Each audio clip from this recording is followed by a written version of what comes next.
Arsenal fan Richie, I can tell, like myself, is obviously an optimist. He's like, the stream is definitely going to be a disaster today. But I've had this issue with myself. Lately, I feel like I'm getting more kind of conservative, in some cases kind of negative. And I think old people tend to get like that, so I hopefully won't continue in that direction. I want to try to be more optimistic, more positive, and this actually, this applies to my chess game too. I was thinking about this in the last week or so. Chess game, poker game. I think that being pessimistic may be connected to starting to play like afraid, too conservatively, and too hesitantly, not as aggressively as you might need to. You need a certain amount of optimism in the soul to play really aggressively and inspired chess. Obviously, pessimism and being afraid is kind of natural mechanism to protect us from bad things happening, but of late, I feel like my game, and chess I'm talking about now, is a little bit maybe too conservative. And this happened in my last tournament game on Sunday. I felt like I played very passively. So the glass is half full because I can't afford any more or whatever is in it. All right, so it looks better now. I restarted the stream. Everything's cool. Mubad is working, as you can see. We had a demonstration on Troll on a Roll, and we're just a few minutes behind schedule. Maybe I'll let the stream go an extra 10 minutes today and make up for the late start. So we're going to be playing every kind of time control between 5-3 and 8-3. So that means basically you can increase the increment to 5-5, 6-5, 7-4. But I think 8-3 is going to be the top of our normal limit. Troll on a Roll challenged me to 7-5. Chess 960. If someone else wants to play a Chess 960 game, that's good too. I think 2 Chess 960s is definitely permitted here. Blue Crow, in fact, challenged me to Chess 960. So make sure the challenges are casual and between 5-3 and 8-3. All right, Troll on a Roll, Chess 960. Knights and bishops in groups. You know, the pieces work very well in groups. There was a time when I was like, I don't know, something around 2200. I became kind of obsessed with putting my pieces in pairs, you know. Actually, you see a lot of masters, and these pieces do tend to coordinate well, you know, when they're next to each other. Look at the knight, you know, the way the knights accentuate each other's control. These knights work together. It would look better if I had 4 squares, but knight on the side, not optimal, but we'll work with it. All right, he played e4, mobilizing queen, mobilizing bishop. Looks like we're going to be kingside castling most likely. And we could play a French type of thing with e6 or e5. We could try something like the Sicilian with c5, I would think would be okay here. Let's go with that. Adjacent, that's a good word. Adjacent knights. Adjacent pieces coordinate very well together. In all cases, knights, bishops, queens. Queens when you have multiple queens, as does happen from time to time. Once I had a game with Justin Sarkar where he sacrificed his bishops on my king side in a Sicilian and promoted a queen. And then we had a middle game. My king escaped, and my middle game was like Sarkar had 2 queens and I had like a queen and 2 bishops. It was kind of cool. I ended up losing, but I put up a lot of resistance facing 2 queens in the middle game. That was a fun game. Knight b3. Not my favorite square, but what can you do? Always, it's kind of funny to decide whether to go to b6 or c7, but c7 in this case does inhibit the movement of the rook on c8.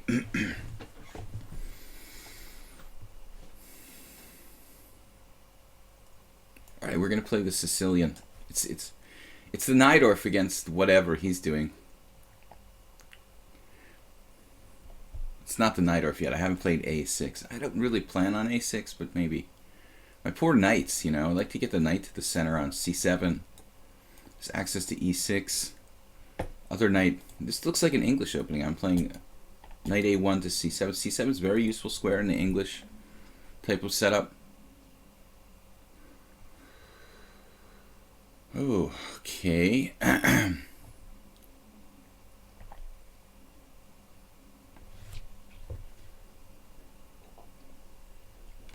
So, Arsenal fan Richie, have you ever done the chess personality test? One of my students told me about that, and I never did get around to doing it. Is it really serious? So the knight, or it's really a Sicilian. Wow. We're going to be able to castle kingside, and it looks like the queen is going to be an issue. Let's challenge Mr. Knight.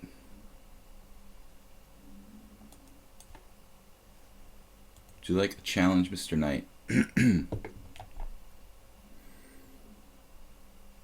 The queen is my biggest issue. I don't know what to do with this. I mean, do I play like e6 and try to crawl it out on e7? Or do I go out to g7 where there's a lot of dark square weaknesses? To transfer it into a normal Sicilian position via e6, queen e7, queen c7.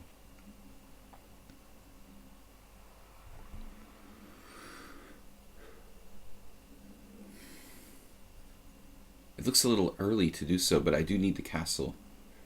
Would be a good idea to castle. He played knight f3, losing time. That's awesome. Thank you. Thank you for wasting time. Let's see. I have an alternative. I like it, actually. I don't know. I started to like it, but now he's got knight g5. I was actually planning on queen e8, bishop d7, and queen e8. But it gets kind of buried there.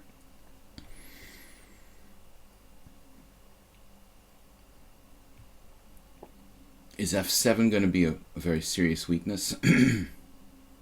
Probably best to go ahead and play e6 at some point. Then again, all right, we can keep our options open with this move. I bet I'm thinking in a very strange way for a lot of people, you know. Okay, there's more than one way to play chess. That's what's making it a really great game. There's no right or wrong. Methodology towards chess, there are many. And the d5 square, I'm thinking kind of defensively. I'm thinking in terms of way of getting my pieces out. I'm not thinking that much about his position. I'm not that used to playing chess 960, to be perfectly honest. I think that's part of the problem. All right, let's get this knight. This feels a little passive for black. Trouble in a roll. If you don't lose on time, I promise I won't lose on time. Mule Skinner thinks, I think my game improved when I stopped playing blitz on lichess. It's going to improve a lot more playing longer games. I mean, it all depends on your situation. You know, if you're a player who's never played in tournaments, it might be an eye-opening, you know, difference. But if you played in tournaments and haven't really improved in the first place on a regular basis, then things are not going to change dramatically. I think in Mule Skinner's case, he didn't have a lot of tournament experience. Was just playing blitz online, I guess. All right, I think we're going to have to play. Oh man, this is such a dilemma. I hate to play e6 and weaken my pawn structure too much, but I'm afraid it's going to have to happen here. Gonna have to happen. How come he has such a... It feels like he has a better position than me with his queen on f1 and the knight wasting a tempo going back to f3. It doesn't feel like I should be worse. Maybe bishop e7. It's transforming into a normal Sicilian now. I'm not in love with my rook on c8. Buried by two knights. It would have been better to put it on b8, probably. Play b5. No simul today. It's only on Sundays that I do a I do a simul here on lichess. Blitz and classical chess during the week. Various varieties. And tomorrow, Wednesday, I do a stream I call Weird Wednesday, which involves playing more unusual openings.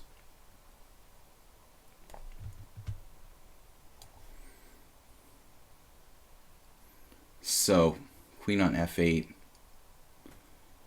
An almost normal Sicilian defense with this really bad knight on c7. We're going to correct that shortly. But I feel like it's our nature to try to make it look like normal chess, and maybe we're not playing optimally because of that.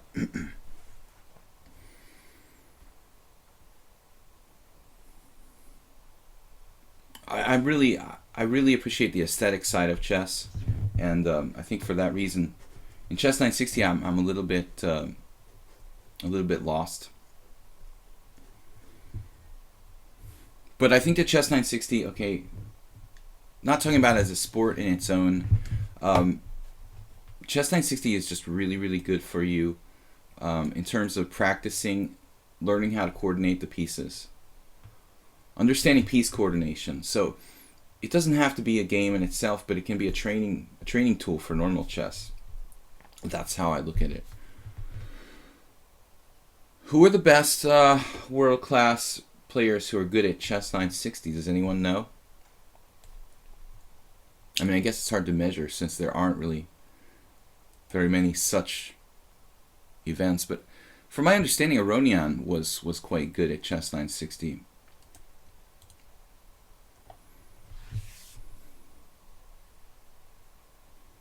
We're going to play knight e8 and get the piece to f6, so it's like a normal Scheveningen Sicilian now. This is awesome. Now Troll is going to be in trouble as I slowly morph it into a structure that I somewhat understand. But in reality, I think it's about equal here. The Halloween Gambit is something in the Vienna game, right? I better not play that too early. Actually, it's okay. This looks okay. A3, man. The definition of a wimpy move. Somebody played that against the Najdorf recently, right? Carlsen and Karyakin. Well, that wouldn't surprise me. Carlsen and Karyakin are not exactly macho style players, are they? Now I could get in trouble with this last move. Did anybody check out yesterday's results at the Gashimov Memorial? I was so busy yesterday, I didn't have time. I'm still on the previous round, I think. No. Yeah, I was looking at a game from the previous round. Adams had a really interesting game with Wesley So that was a draw in Reti, a variation I've been playing myself with white. Just 20 moves, we're almost there. Then we can agree to a draw. I don't know about my last move, a6. It's a very normal looking move, but it wasn't necessary just now. There was no reason I had to play it. I guess I was afraid of... what was I afraid of? I should have played queen c7 first, honestly.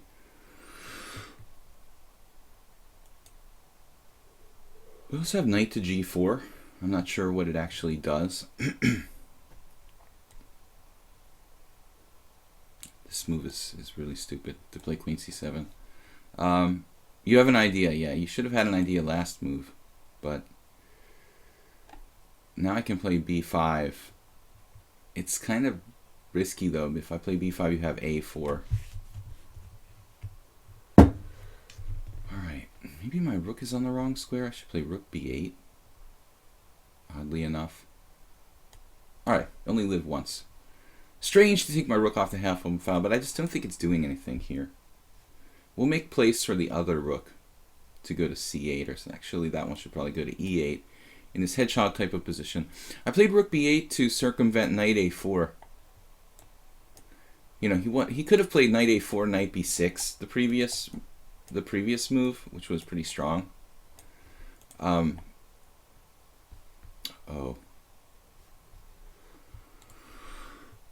Okay. I guess I have to try something like knight h5 now. Kind of hate that. go ahead and play it. It's hanging out in thin air there, but I want to keep him under control. Bishop d2.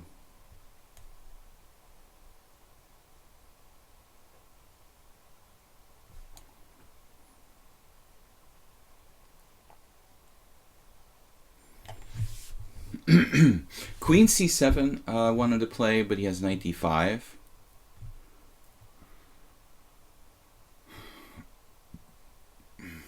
Queen c7, knight d5. Take. Just to show you guys that I'm very aware tactically. I calculate more than you think I do.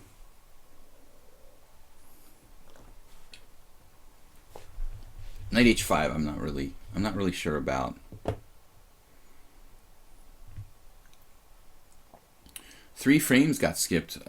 Looks like now we've got a really clean stream with no drop frames. I've got 0 drop frames from this side.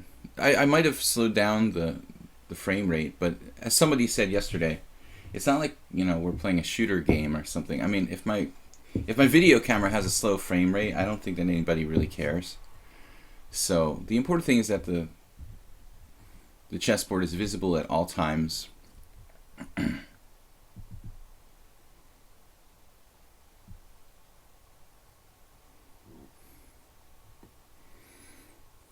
Laz Hazior, what are you talking about? We have a troll in chat? You mean the troll? Like, h3 is a good move.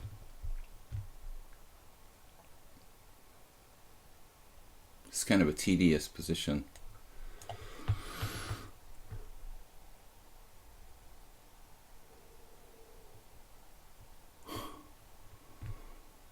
I kind of like white. I don't know why. Just put my queen on c7. I'm not certain that's a good idea. Wow, he played bishop e3. Now this move I don't understand. He just played h3 and it looked like white was going to play bishop f4, which makes sense. Now he changed his mind and played bishop e3.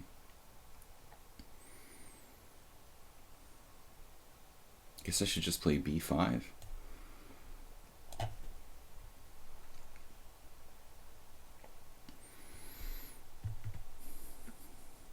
Bishop f4 would have been more consistent. Now don't just lose on time.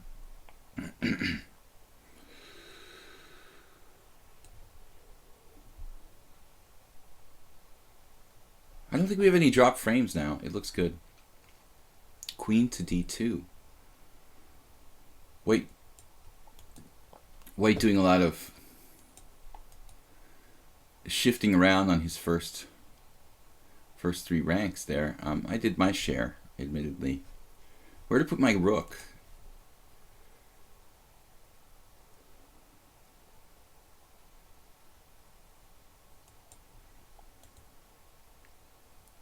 Rook d8, maybe? Try to protect d6, perhaps enable d5 later on. Kind of a fantasy. We are opposite that queen on d2 with the rook d8. Nice arrow. Oh, troll. Never ever do that. Anything but that. Can't take on e5. That's bad for you.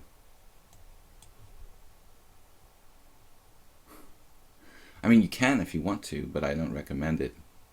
Not really healthy. I mean, this pawn is controlling really key squares now. We can trade dark squared bishops. I mean, perhaps we could be even more aggressive and try to play something like knight h5. If I do that, though, he has g3, I guess. It's not so bad for white. That's his good bishop. Okay, still he's not like that bad here, but it's better for black.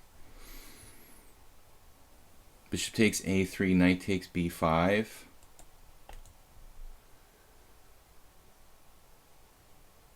I don't know, it's pretty committal to trade that guy. Bishop takes b5. Yeah, actually, seems to win a pawn.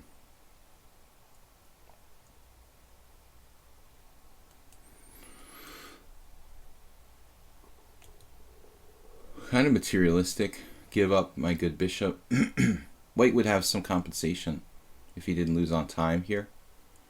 Probably the computer is going to put it about half a pawn for black. Or less. 0.3 is the evaluation. Of course, it's a terrible blunder. We're already better. I actually thought about not taking. The computer wants to play b4 here, or even trade bishop, so it's funny, the engine doesn't like this pawn grab. Maybe it just can't calculate that fast. It likes it if you do it. Queen takes c3. He's got a really strong dark square bishop now unopposed here. I was looking at bishop g5. This is what I analyzed. You know, this kind of position, I'm a pawn up, but there are some technical problems.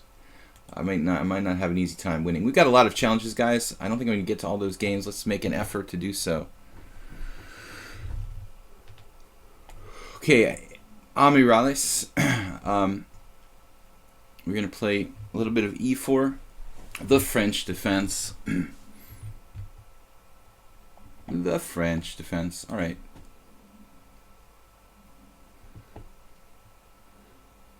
Let's try to play something that we can learn from.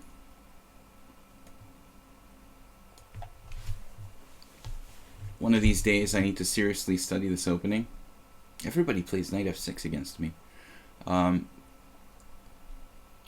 What's the deal with bishop d3 here?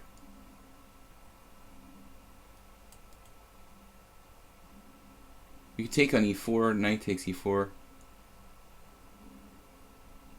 Let's just try it. I've never played this before, but I'm a little bit bored with the lines with e5, to be perfectly honest. c5 I think is main line, probably.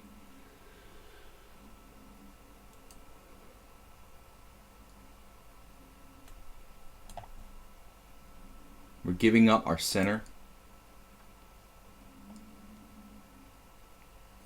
Miralles, I've never played this line before. I think I saw a game or two. That's my... Wow. He could trade into an ending there? What am I doing? Actually, I'm losing a pawn if I play knight f3.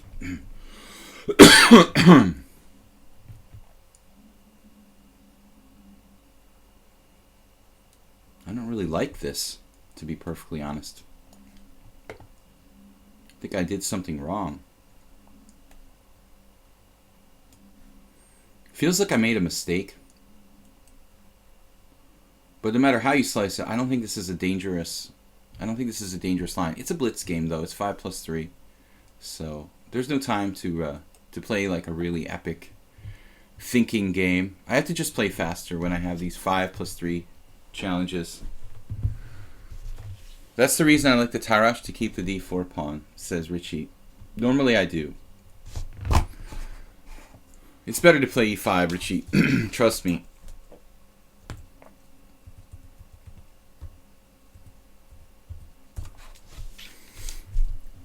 But I have to admit, I like the feeling of having a somewhat open position. It's refreshing. I'm normally playing these extremely closed games when someone plays the French.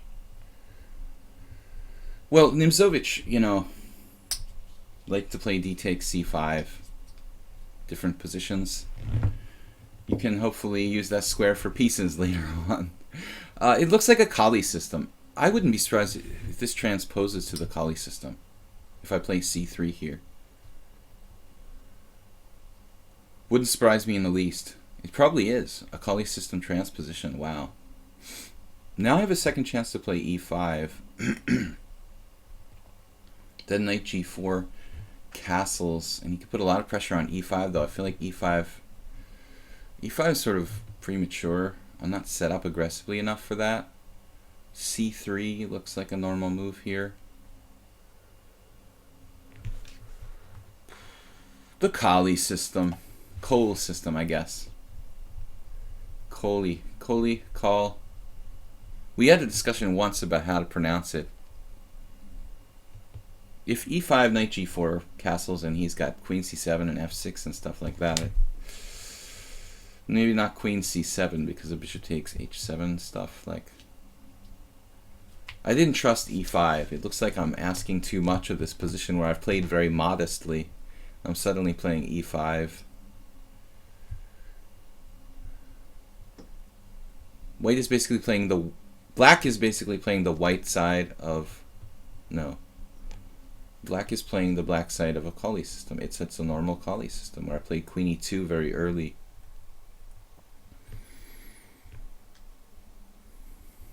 d4, d5, knight f3.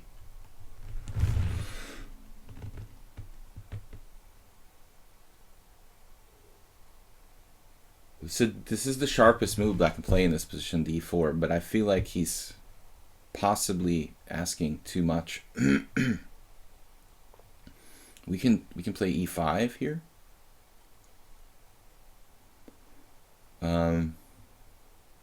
My first assumption was that I could play...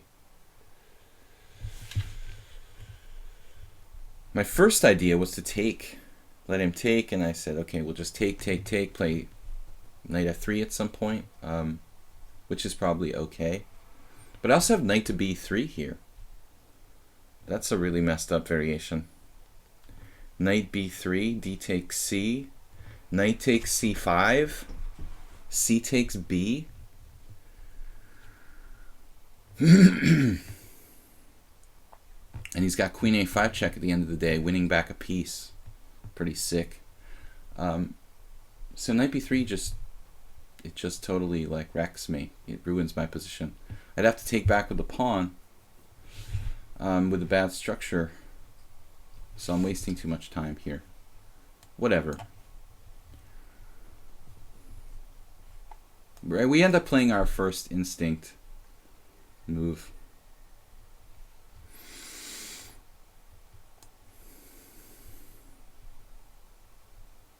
Looks like dead equality. I don't know what I expected. Favorite square, knight b3.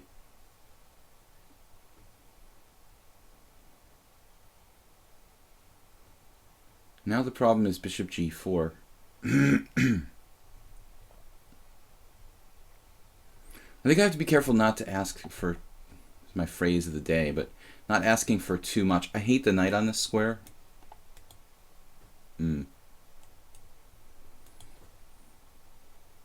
He missed bishop g4 there. That was a little bit of an automatic move. Bishop g4 was really strong.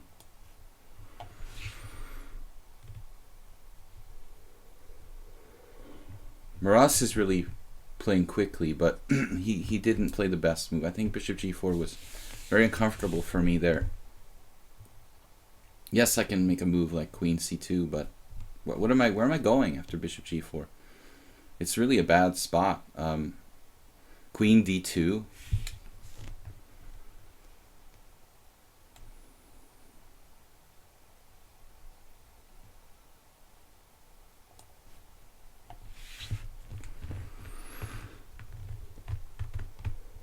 Not a very exciting position, but at least our pieces are in their correct color complex.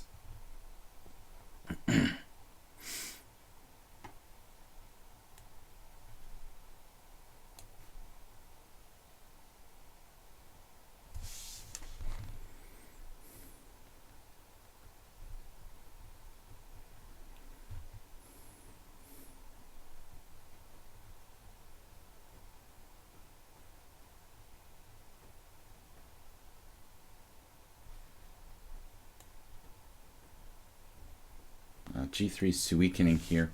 Bishop h3. My knight is bad. I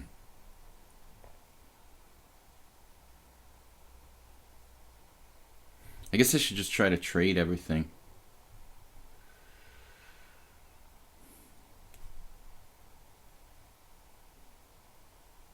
It doesn't work. Damn.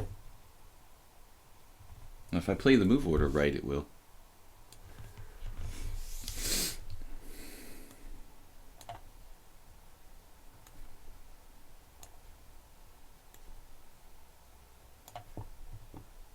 This guy's played really well. He's 2016 classical, but very accurate play except for missing bishop g4.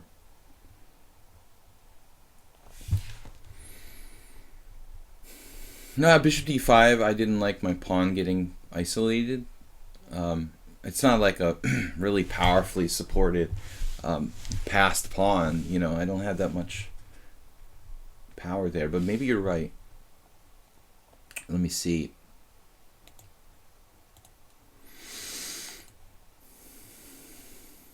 Hold on a second. Well, I'm short of time to analyze it now, but he's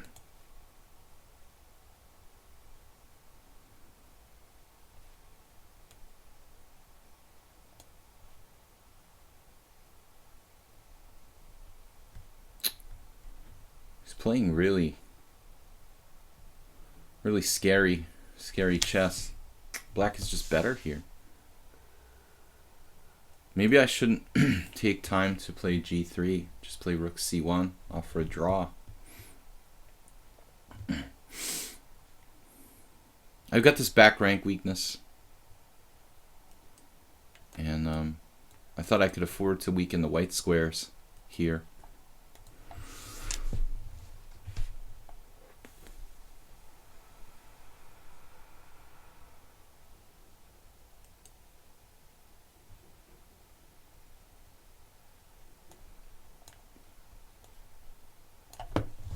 Man, he's fast. Wow.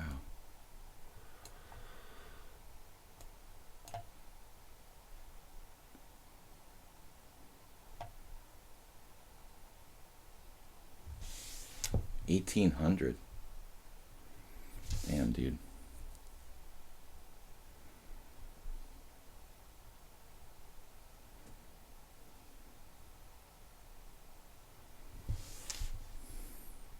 This king is cut off, but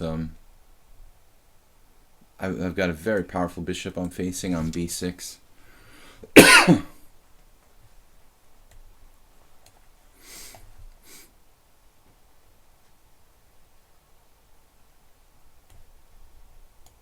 Grandmaster Dorfman talks about the concept of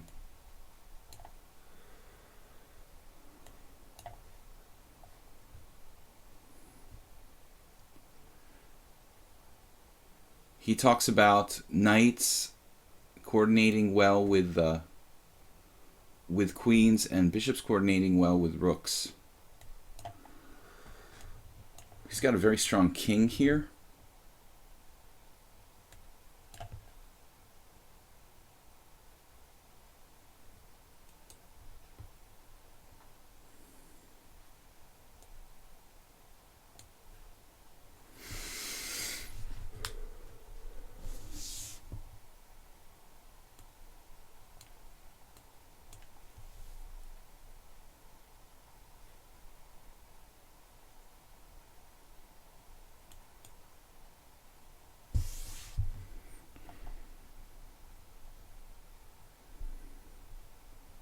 It's very unpleasant to have such little time constantly.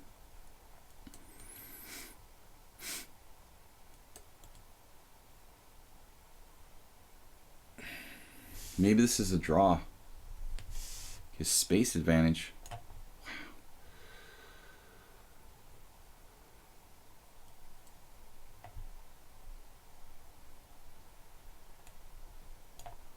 My God.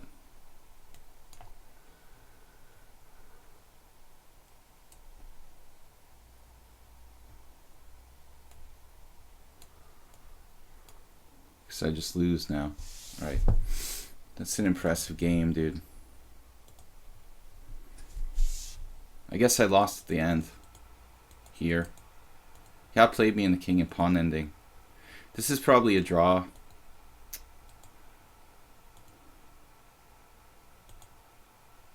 I just lost here. F4, E4, King E2. A4 is the losing move. I just have to move back and forth. But he's just too strong, too fast. Thought I was in Zugzwang here, but apparently it's a draw.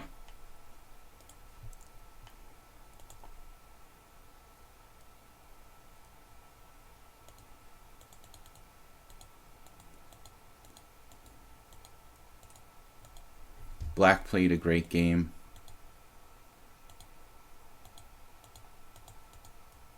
For center pawn loss. See, bishop g4 here was very strong.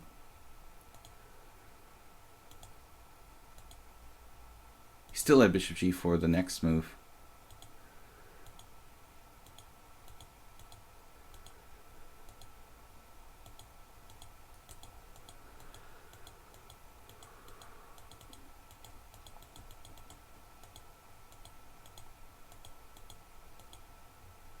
It's a draw, but I just didn't have time. 9 center pawn loss for Morales. I think his only mistake was trading rooks, probably. There's the missing bishop g4. I don't know what the computer thinks. Computer didn't like his 12th move. I don't know, man. I just didn't have time. Alright. Knight f3.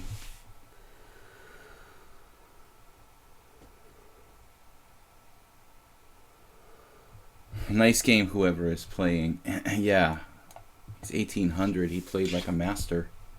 But it was still a draw. I just sort of panicked there with 1 second left. My flag was about to fall. I have to just move my king back and forth. I knew I wasn't better despite the queenside majority.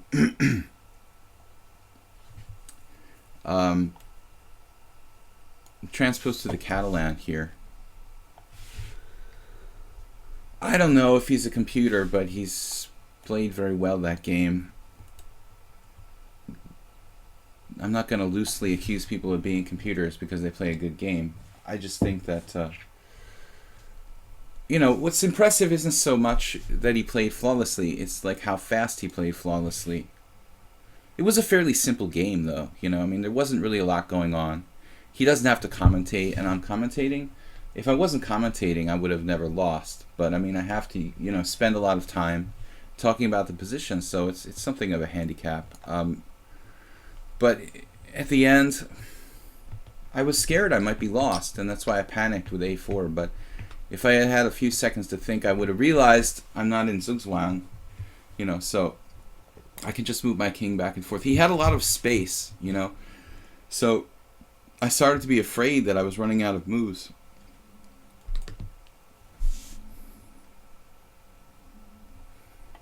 It's just a really straightforward position. But, I mean, given his rating, you have to admit that it's pretty impressive. I mean, 1800, and he didn't make any mistakes, and he played extremely fast. But it is a very straightforward, symmetrical structure position. I mean, I don't think we should start accusing people of being computers. I do a fair share of that, but usually there's a really good reason when I accuse somebody.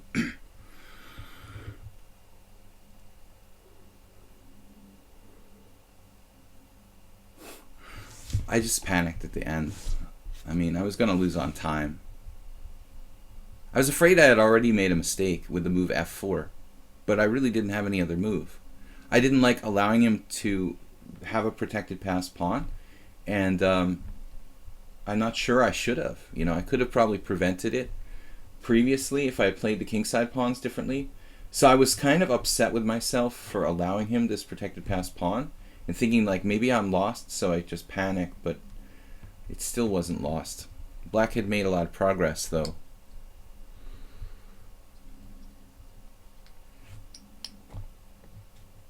Well, I mean, nobody could say, you know, only the super powerful can say, you know, who's a computer and who's not.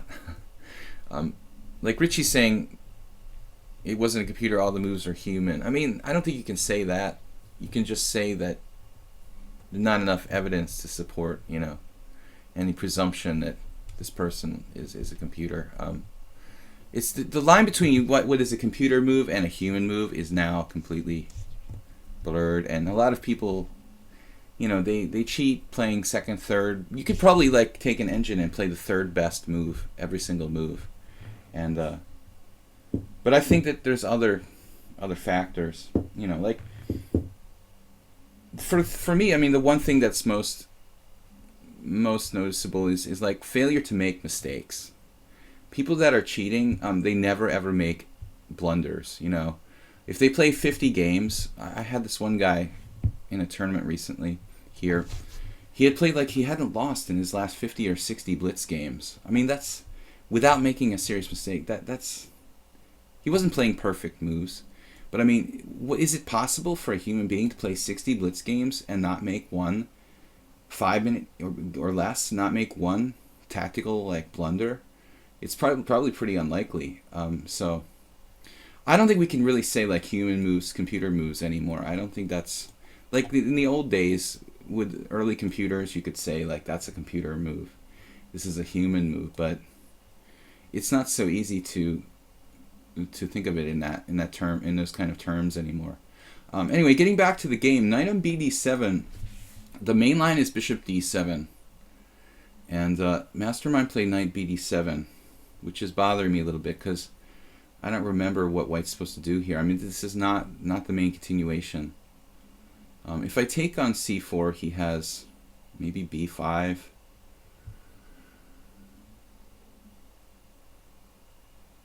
Take on c4, b5, queen c6, and if rook a7, cb, what? Take on c4, b5, queen b6. Now I have time to think because it's an a+3 game. Actually, where did his time go? Toilet Gator, don't ask me, man, why people cheat in any situation. Because they can. But I wouldn't suspect Morales really in that particular game too much, but you never know. It's always a possibility. Knight a3 doesn't work. I'd have to sack a pawn if I did that. Queen takes c4. What's the deal with this? Another possibility is rook d1.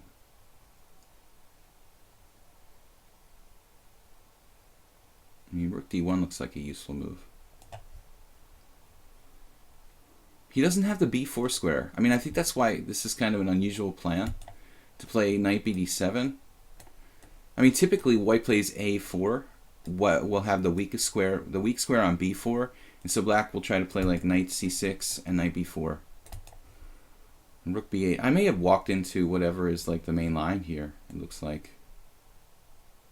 But it seems like a playable position for both sides. Rook b8. I guess this is his idea. I wasn't aware of this variation. Not being a Catalan theoretician, I don't know the theory that well. Yeah, everyone I lose to is cheating. Definitely. Definitely. Just because you're paranoid doesn't mean they're not out to get you. That's what I say. I don't know if Kurt Cobain stole that from someone else or if it's his actual quote. Probably not. He probably heard it somewhere else. I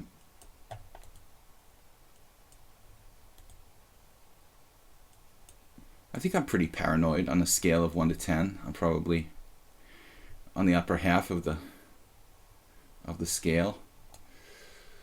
All right, let's develop our pieces here.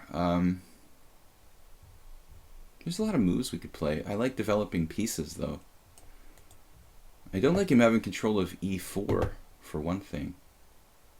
Bishop g5 is another eternal move. Let's do that. Or bishop f4 is good, too, probably. What would Aronian do? He's a Catalan. Actually, there's a lot of strong top players who play the Catalan, right? Kramnik, Aronian, Gelfand. Ooh, it's very popular at the top level. It's so safe for white.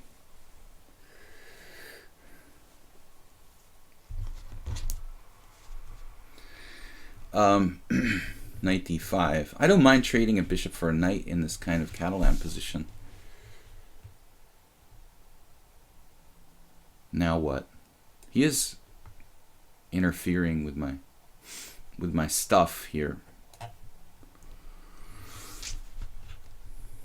White's slightly better mobilized. Am I right?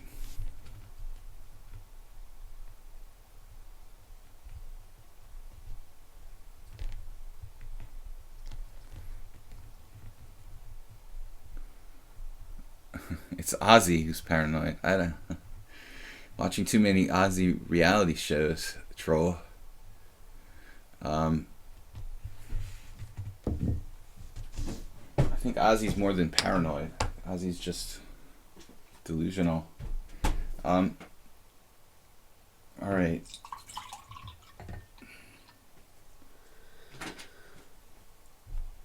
I think a healthy dose of paranoia is good.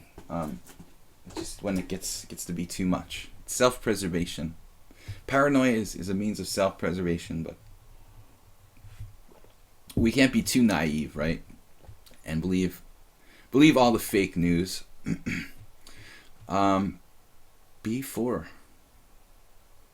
I mean, I wasn't really threatening your pawn, you know. That's a paranoid move, B4.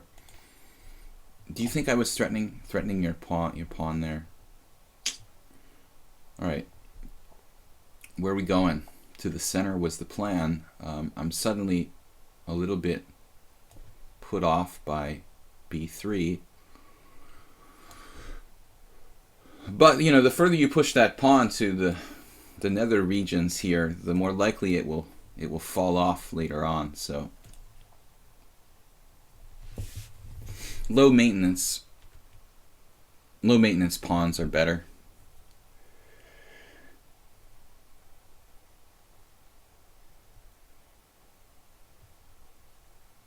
Oh, Joseph Heller, Catch-22. Good. I'm glad I didn't finish that book. Great. I've got it over there on the shelf, actually. Someone bought it for me. And I haven't finished it. I think I just started, like, the first chapter or something. I like, yeah, what am I talking about again? I like Kurt Vonnegut a lot, and really sarcastic, kind of absurd humor, you know, so someone recommended that book. It's obviously a classic, but I had never read it in school. White is better here, but on the other hand, my king side is a little bit toasty, a little bit weakened, so in the long run that could be an issue. Of course, we don't have to rush with trading white square bishops, right? There's no rush about that. We could just take our time.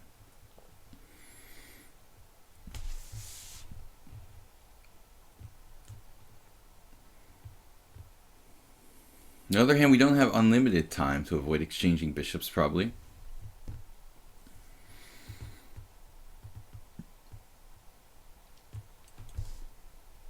Rook A5. I like this move.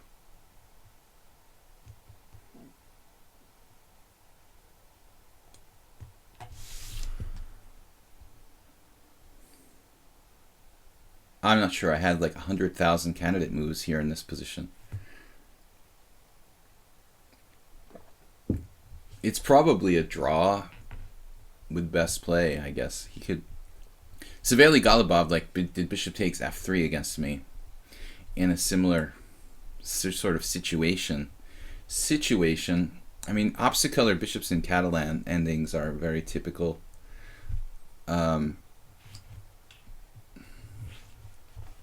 Here, Queen E7 seems like a kind of weird choice.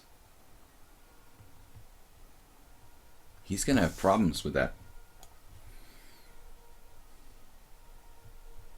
With that C-pawn. Or is he? Well, as I mentioned earlier, I can trade bishops on G2 when I want to, pretty much. White's got less queenside pawn weaknesses here.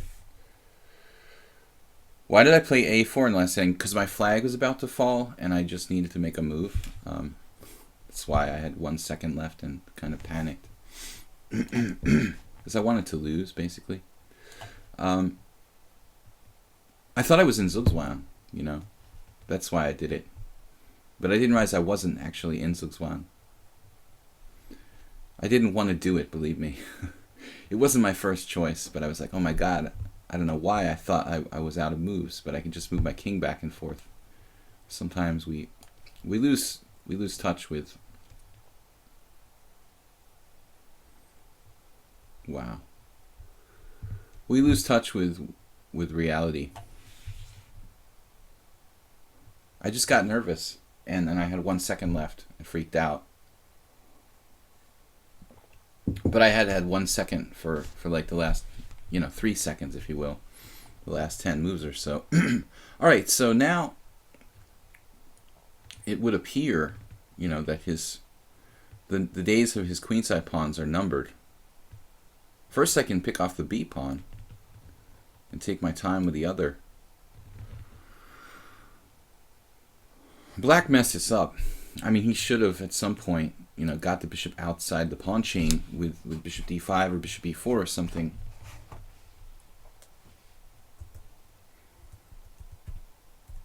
An even worse case scenario, he could have traded bishops on f3.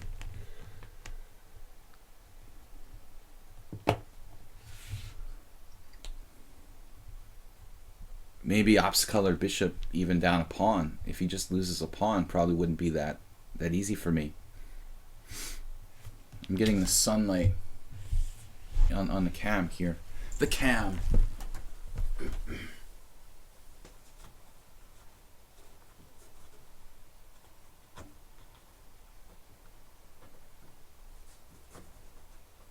To lose on time. Actually, maybe there's no sunlight on the webcam. No, it looks alright. Speaking of paranoia, I just got sunlight on my other monitor.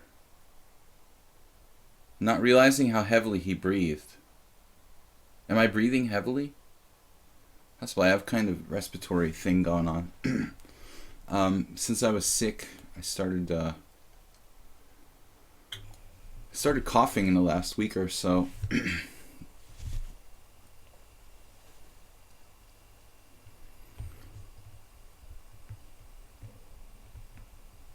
Picked off one pawn, we're going for two.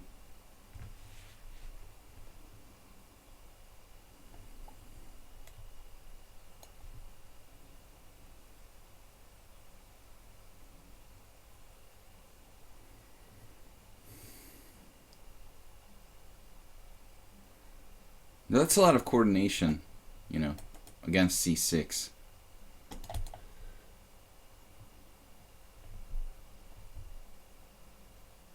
Back in the days, I used to listen to music when I played in tournaments. There were no rules against like Walkmans and stuff like that. Even not that long ago, I remember when Walk-Tronxen playing in the GM tournament here in Budapest as recently as like 2006 with headset.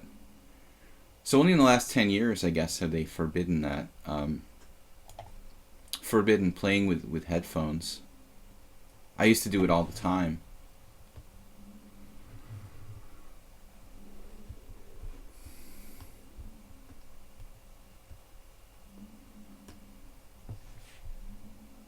My king side, if I trade the bishop, is unfortunately, it's a little bit weakened.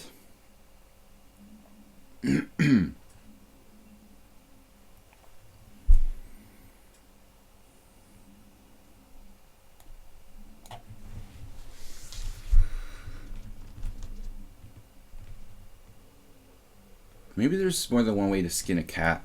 I don't really want to take on c6 and risk my king having no guardian against checks and whatnot. But maybe we can get in b5 here. He's letting me do it. Wow.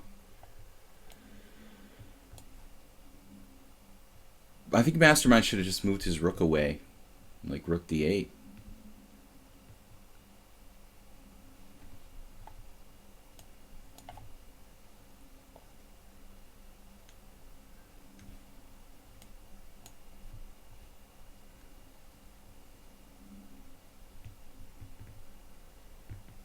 We have a lot of challenges. I want to check the opening quickly while it's fresh in my mind. Not a big analysis, but just to see, because this knight bd7 move, it's much less common. Everyone plays knight d2 here. And rook d1 is very rare, but it's actually the engine's favorite move. So that's what the computer recommends. Rook d1, rook b8 as in the game. Mostly knight d2. At least Michael Adams. Adams switched to playing c4, knight f3 recently, which is very weird, you know. I don't know. I don't like Mickey playing... I love Mickey playing e4. I don't understand why he switched to playing c4, honestly. Alright. Adams is just great on the white side of the Sicilian. And I don't understand this switching. Switching to c4 for Michael Adams seems strange. Alright. Mule Skinner, Sparkle Horse. We're going to play d5. I want to try to get an open game.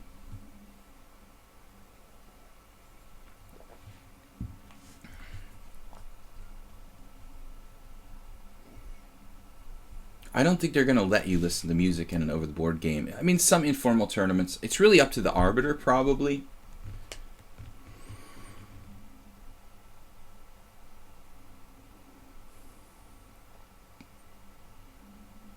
I mean, they say, like, you could be listening. What are you going to be listening to, like, computer moves or something on your headset? It's not really...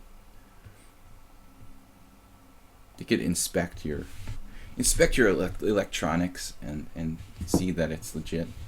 But I think that they just have to do like a blanket ban on all electronic devices. That's pretty reasonable. I was thinking of trying g6 against Mule Skinner. And iPod should be legal. Well, I guess the problem is that anything that could potentially run a chess program, iPods. Yeah, iPod. I guess iPods can't run chess programs.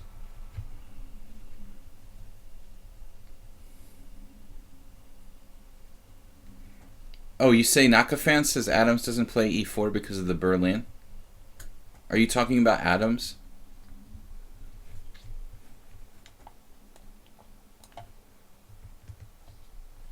Well, there's plenty of ways to deal with the Berlin. I mean, you just played d3. It did kind of ruin like the main lines of the Roy Lopez, but it still didn't ruin the Sicilian. And Adams is brutal against like the French defense. He scores 80%.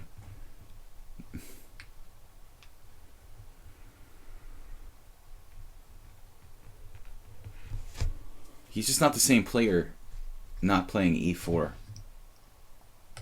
in my opinion. In my humble opinion.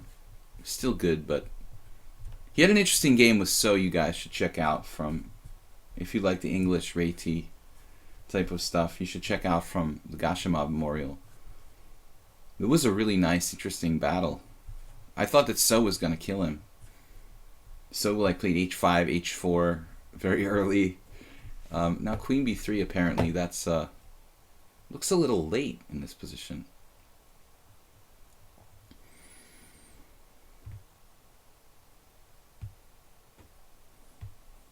Mule Skinner's pretending it's the Grunfeld defense. Maybe this is theory. I never play this line for black.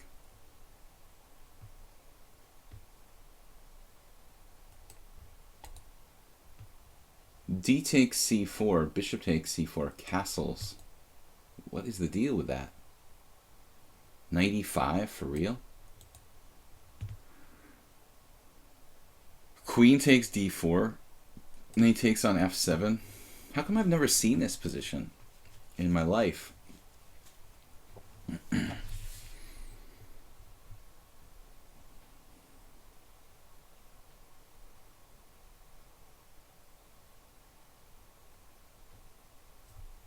If it's good against the Grunfeld, it should be good here too, right?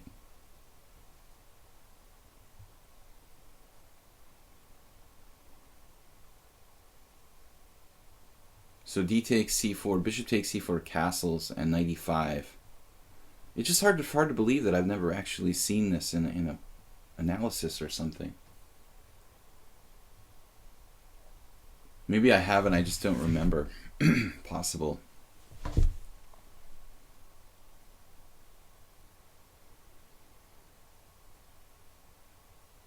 Yeah, it's probably a main line. I just have really bad memory.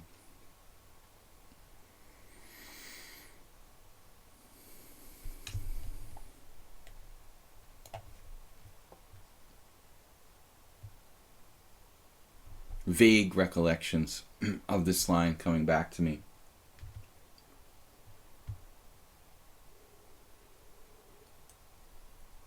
But I can always sacrifice this pawn for long-term blockade of doubled pawns.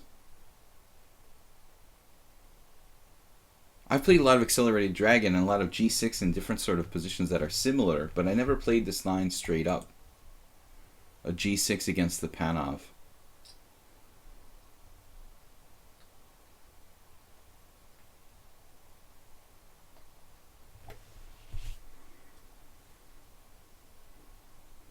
Yeah, the Russian attack. What's that? Wasn't it some dude? What? Oh, yeah. You guys are talking about this. The guy who cheated and who wants to be a millionaire. Someone in the audience. Yeah, I've seen that story before. Coughing in the audience. But what's... Wow. Bishop e3. That is... You've got to play C takes D there, Mule Skinner. 100%.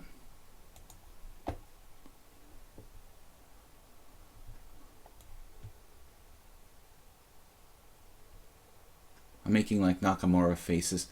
Hikaru always like looks off into space when he doesn't know what to do.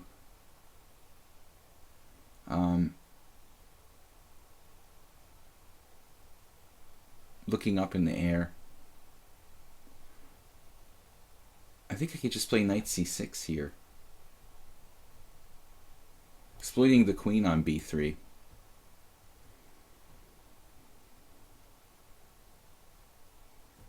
I guess there wouldn't have been anything wrong with taking on c4 as well. But that sort of develops his piece for him. So I feel like knight c6, can this work? I'm really going out on a limb here.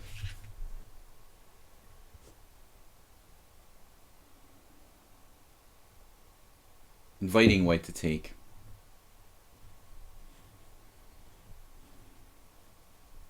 According to my calculations, it's okay. But maybe not. There could be a problem. I just don't see it yet.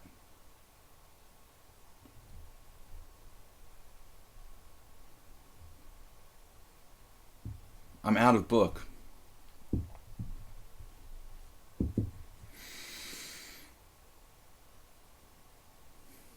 Naka got a lot from Kasparov. He idolized Kasparov.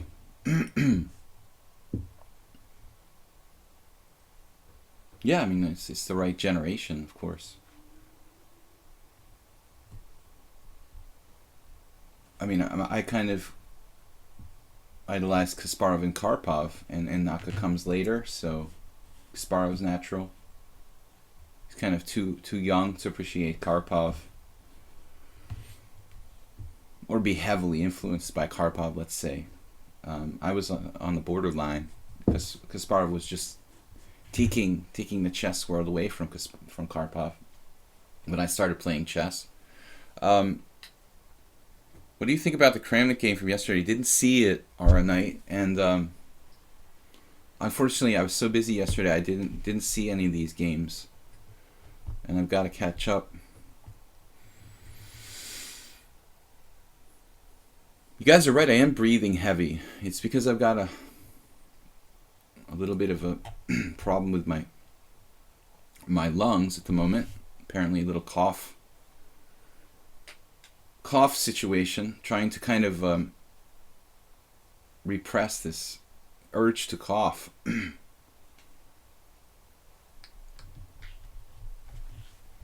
Don't mean to be a heavy breather on the stream.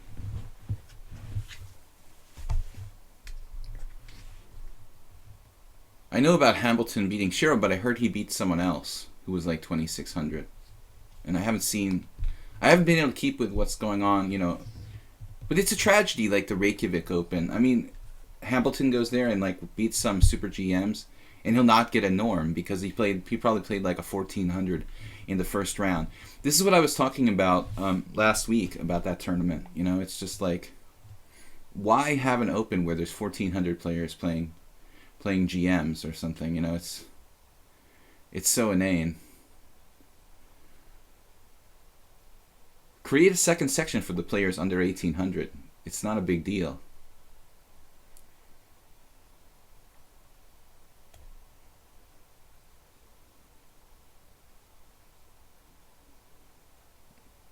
I think this would be an error to go error. Bishop d7 dropping pawn. Or not. Wow, that's kind of cool. Knight takes d5, queen takes d5, knight b4.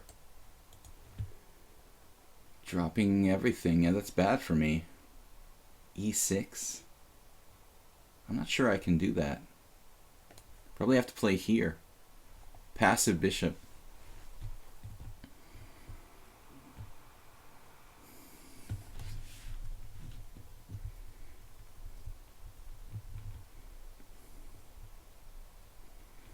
They ruined the tournament for norm chances.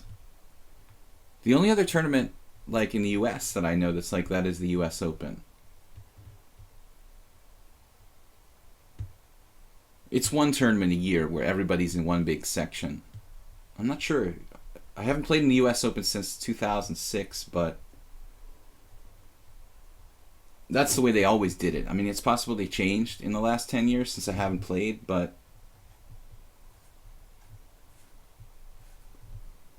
all the promotion they're doing for this Reykjavik Open, it just seems silly. Like, there were some testimonials on their website, like, the Reykjavik Open is one of the most competitive opens I've ever seen, you know?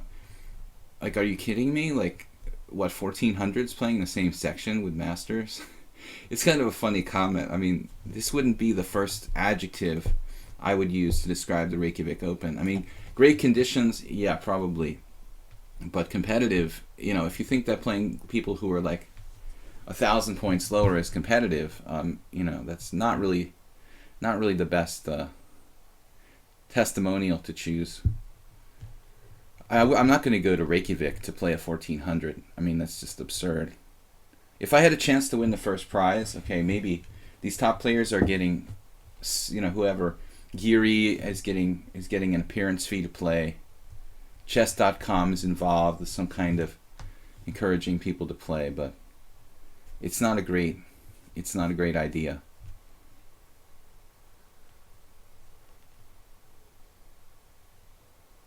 There goes the center, as they say.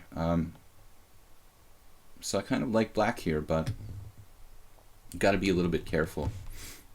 I guess we have to enforce our center, just in case e6 comes under attack.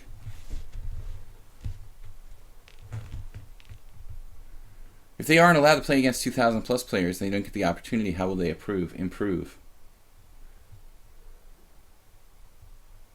Well, I mean,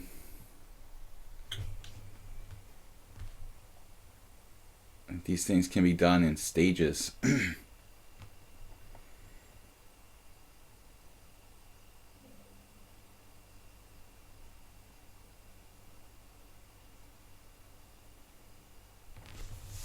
How do I want to watch for some tricks here? Let's see. I wanted to play rook b8, but he has bishop f4.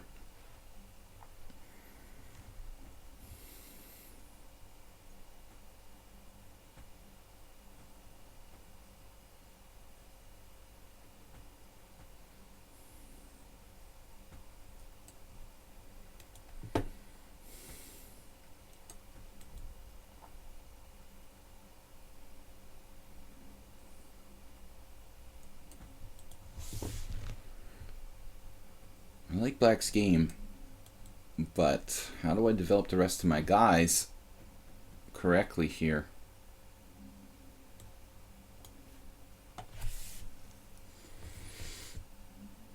keep an eye on the c5 pawn. It's one way to immobilize the bishop on e3, I guess.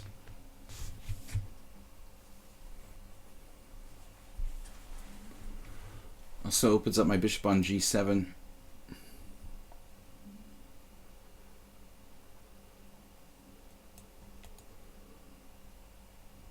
I mean, it's cool that people play a few 100 points higher, but it's not necessary to have 1,000-point difference matchups. I mean, that's just too much.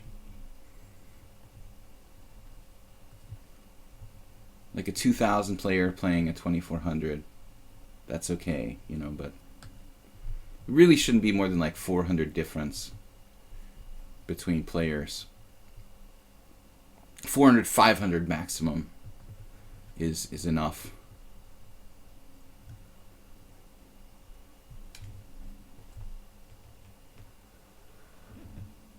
How about knight a5? Probably not the best timed idea here. Queen e7 maybe? Queen b8, queen e7.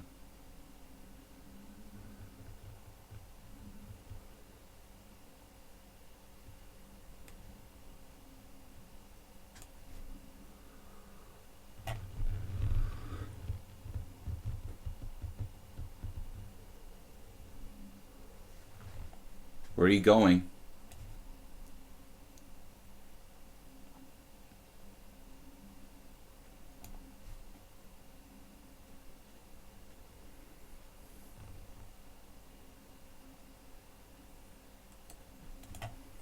Mule Skinner and I in really mutual time pressure.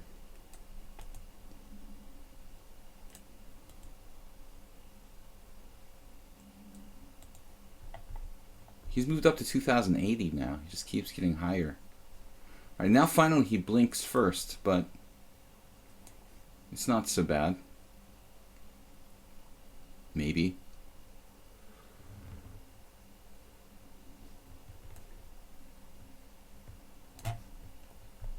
I don't want to let him mobilize his queen side.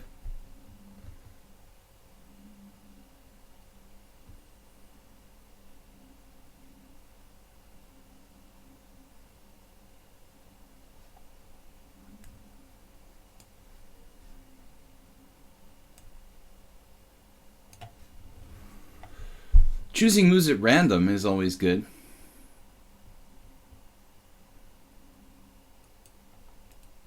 Wow.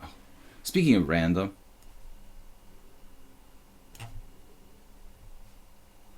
h4.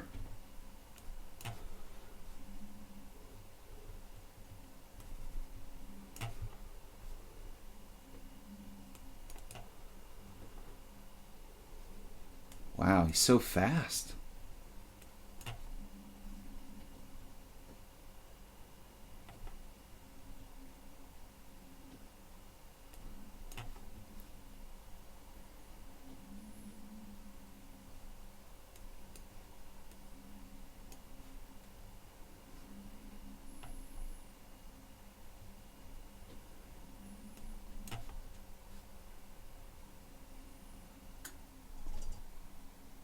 Now we're better.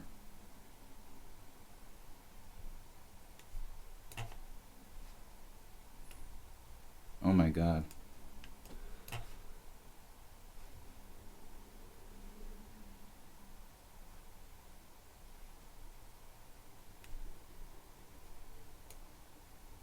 This is dropping.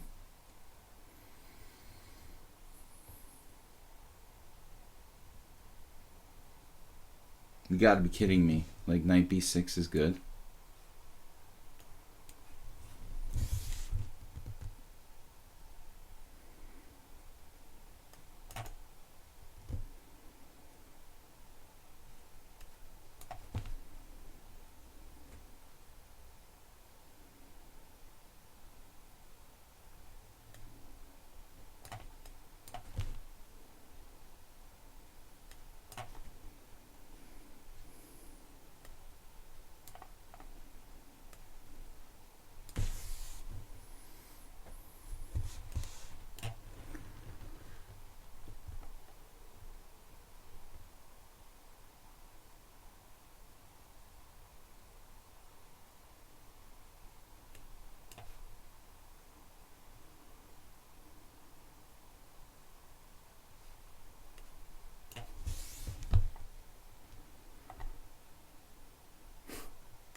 It's like a monster. He turned into a master.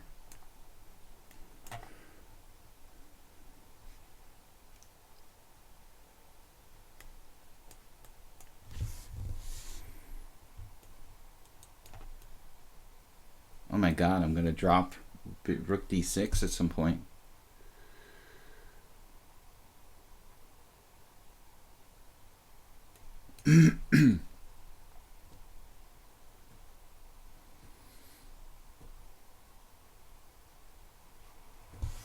I don't know, Mule Skinner just gets stronger all the time. At some point here, around here, he just started to become really strong. I won the last couple of games, but he's really fighting very tough. I thought it was a difficult position for White, and he just kept the moves coming. Anonymous Network. We had a very strange game with this guy yesterday. He just kind of hangs out on his back three ranks and doesn't really do anything. Maybe it's from too much Crazy House or something. But a very, very strange style of play for this player.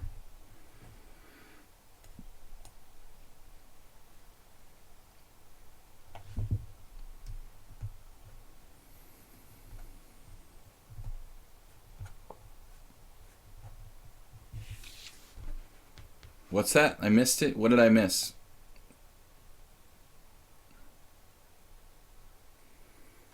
I mean, it's good to play higher rated players, but the line has to be drawn somewhere, you know. That's only my only point. There's no reason for players to play each other who are 1,000 points difference. Anyway, I might have missed some stuff in the chat while I was involved in that game there. A very strange move a6 here. But maybe not so much. I often play a6 later on in the hedgehog, so knight c6 is definitely not normal though. I guess d4. If e5, we play d5. This is 2190 based on how many games? It's 2190 and classical based on 3 games. No established blitz. No correspondence, only Bullet 2077, and Crazy House a lot of games. So the question is, what long-term effect does excessive playing of Crazy House have on your game? Is it good? Could be good. I mean, it could also hurt your game. I don't know. You know, it's not like Chess 960. The rules are totally different, so it seems a bit possible that Crazy House could actually hurt your chess game. Unlike Chess 960, which is basically chess. Black's just playing random moves. Okay, he's defending his bishop on b7, but I'm just going to improve my position, and seems like he's trying to trick me into overextending myself. The same feeling yesterday.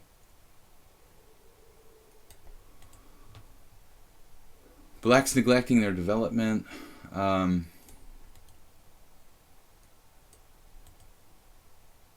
think we have to choose a style of play here. You know, do I want to just take all the space I can with something like e4, just play compact with bishop g5, bishop g5, bishop e7? Actually, I'm not really in love with that. I don't think bishop g5 works with bishop g2, so I changed my mind. Maybe we'll play b3, bishop b2. It's a really conservative setup here for White. Black, I don't understand why he uses 15 seconds and playing strange moves. Not serious.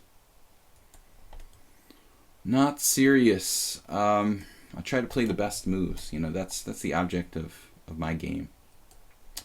E4 though. It's got to be good, man. E4, B5, E5, E4, B5, D5. There are possibilities here, but I mean, Black's fundamentally violating principles. You know, A6, Knight C6 in front of the bishop, Queen C8. I mean, all these moves look kind of suspicious for Black. I was scared of this guy yesterday, though. He played so strangely. and didn't create any weaknesses in his position. It was like he was just sitting there waiting, moving his pieces back and forth on the first 3 ranks, waiting for me to overextend myself. And in fact, in the end, he like lost on time and mutual time pressure in an equal position. Now bishop e7. I was expecting something a little more dynamic from black here. Maybe we should just play d5.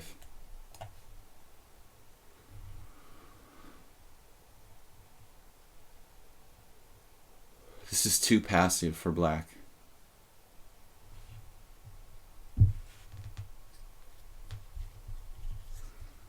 Arsenal fan Richie says, I think King of the Hill is probably the most instructive variant I've played. The worst is Atomic.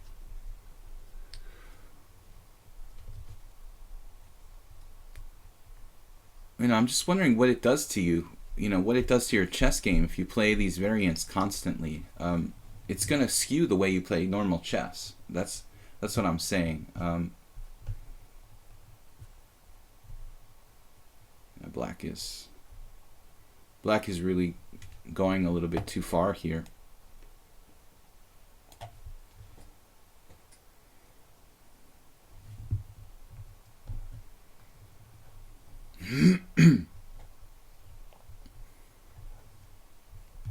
It's not that easy to win by force, He doesn't have any weaknesses other than like g7 that are indefensible. But a weak player might have a hard time against this kind of style, but I think a strong master is going to take the space and consolidate it. I was talking about this last week, recently. Space advantages are like real estate, and stronger players have a harder time weaker players have a harder time making use of it, but this is just too much to give up, basically.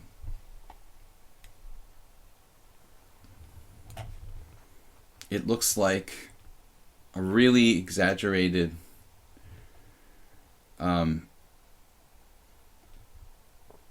accelerated Queen's Indian.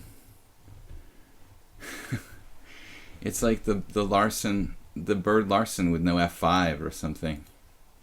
He'd be better off if he had f5. Maybe.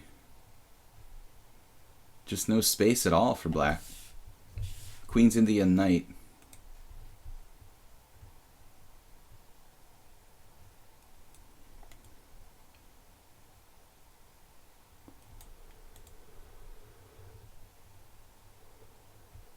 I would think that f4, f5 would be a massive threat.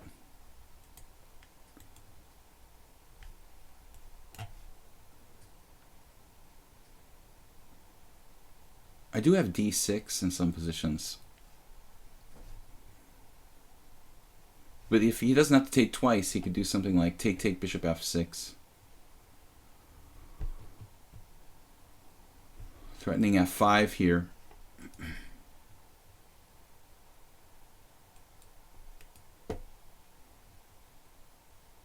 I have to say I like f5 here. Maybe it trades off my strongest piece on d4, but the f file looks very unpleasant for black.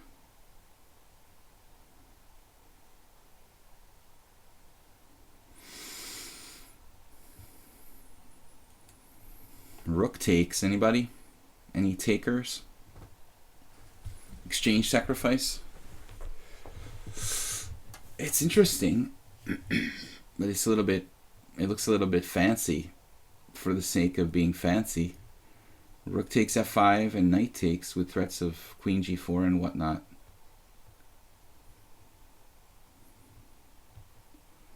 I'm sure that it's playable. It feels a little bit unnecessary.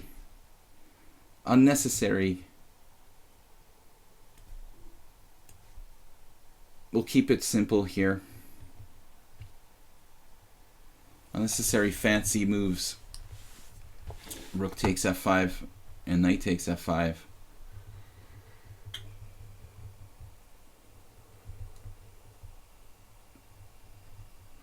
Guys, we'll be back tomorrow. It's not time to finish yet, but I might as well announce in advance. Every Wednesday I do weird openings. Speaking of weird openings, I'm usually playing weird openings on Wednesdays.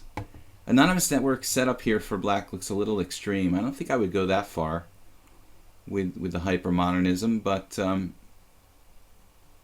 we do try to play stuff I don't normally play to make it kind of fun, and that's the Wednesday stream, 10 o'clock a.m. CET tomorrow. We were calling him Ominous Network yesterday because it sounds ominous. Anonymous Network.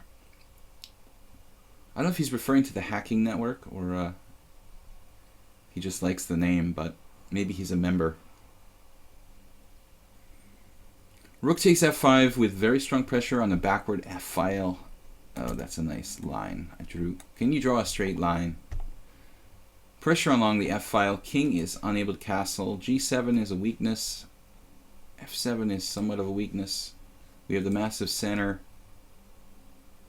Black played too quickly in the early stage with silly moves.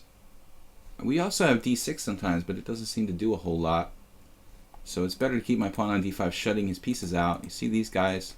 They're all shut out by the pawn on d5. Queen's Indian. Queen c8 is actually a typical maneuver in the Queen's Indian in some lines, but it is inherently passive. Those queenside pieces in the Queen's Indian get shut down by d5. I know from first-hand experience that it does happen, and it was happening to me last week. No, Sunday. So here, I think we prefer e6. I really don't see any reason not to play e6. We also have bishop h3. Bishop h3 might well be good too. You can kind of predict his next move there.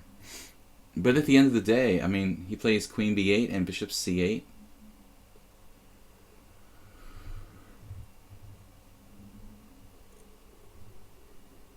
Maybe it's best to just play e6 straight up.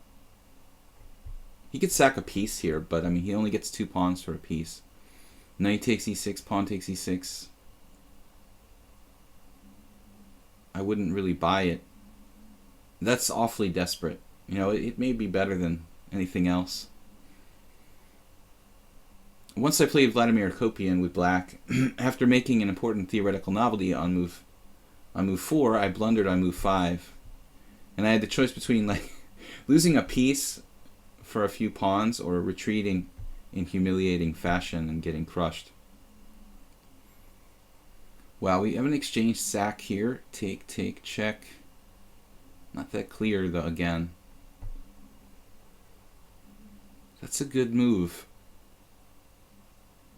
Bishop f6.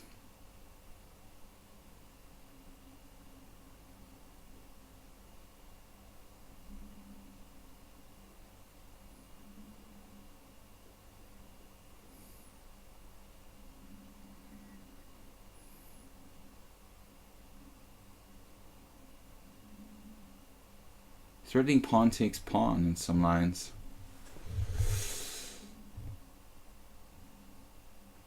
Maybe bishop h3 now?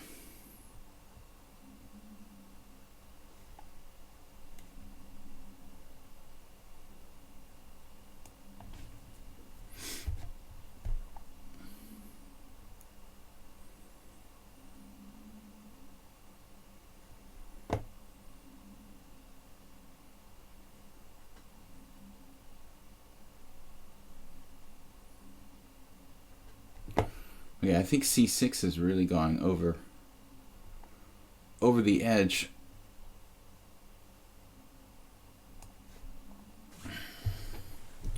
Don't have too much time to calculate, unfortunately. Want to get that dark squared bishop without necessarily having to sacrifice the exchange.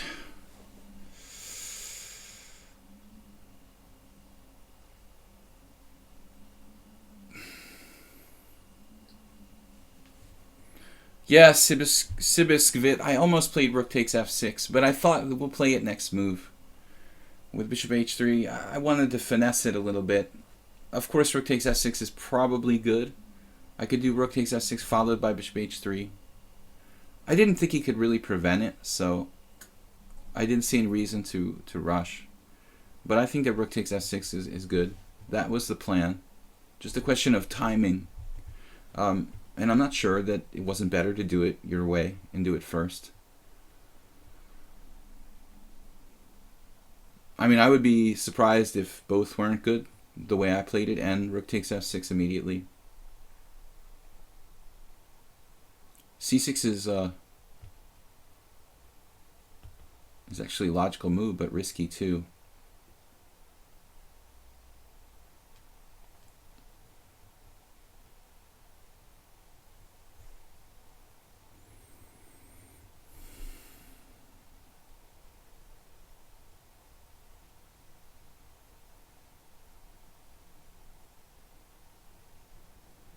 I have to move e7 check here.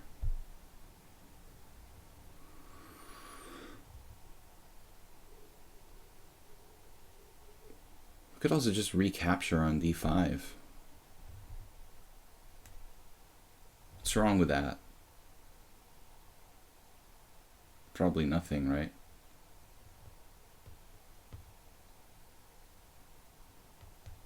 Oh, he has queen to c4.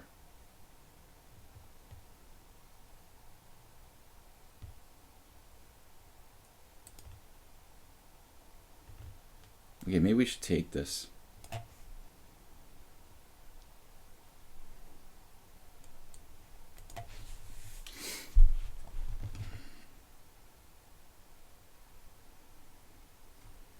Yeah, I agree with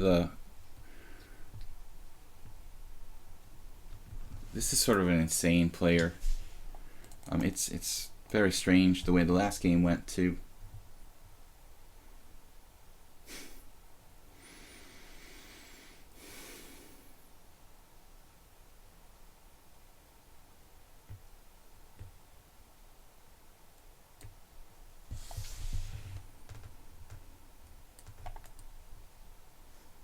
Difficult to see how I'm going to get at his king.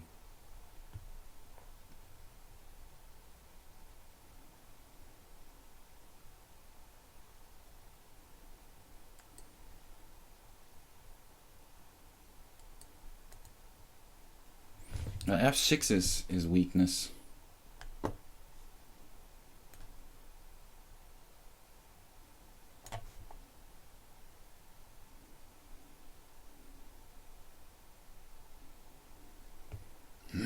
But the f6 square is about the only place I'm breaking through here. Wouldn't mind to pick up a rook.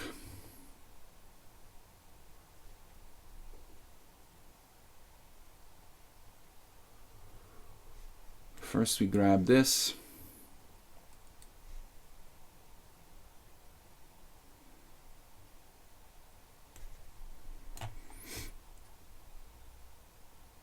Unfortunately, I can't play rook takes f7 straight away.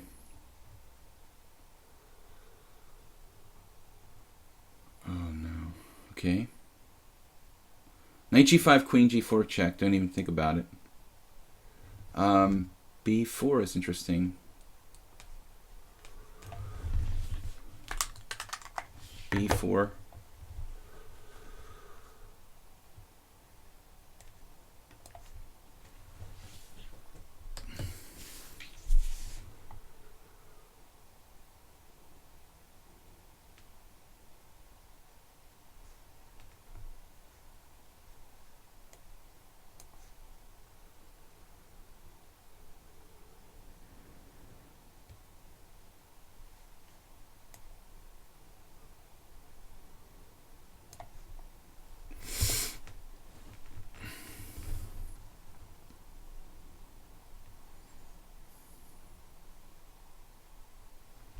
I didn't see any mates for me.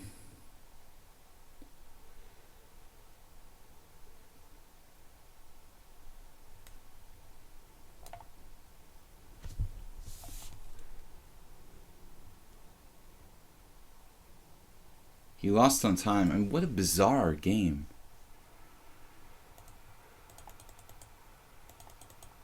Were we always winning? You know, I mean, it was like kind of murky to me. It's the second game which was like really weird.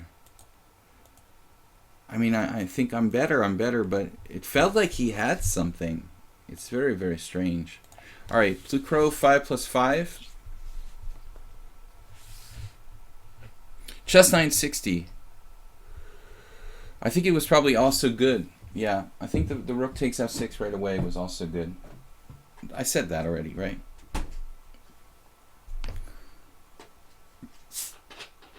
Well, you know, it's a really strange style. As I said, he plays a lot of crazy house, so maybe it's a crazy house influence on his chess play. I really don't know. It seems like a defensive, sort of hanging back kind of way of playing to get the other guy to overextend themselves. It might work. It might work really, really well against weaker players. B3. Okay. This looks like a normal chess position. It's awesome. We've got the built-in queen c8, like Anonymous Network played last game. Looks like a Queen's Indian already. That's wild. It is a Queen's Indian. Bishop a8, knight b8, queen c8, bishop going to e7, knight e8. f4 straight up, huh?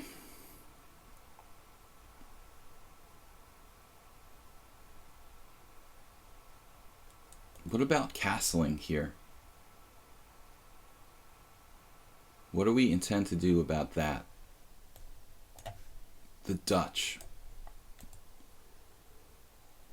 It's a Dutch.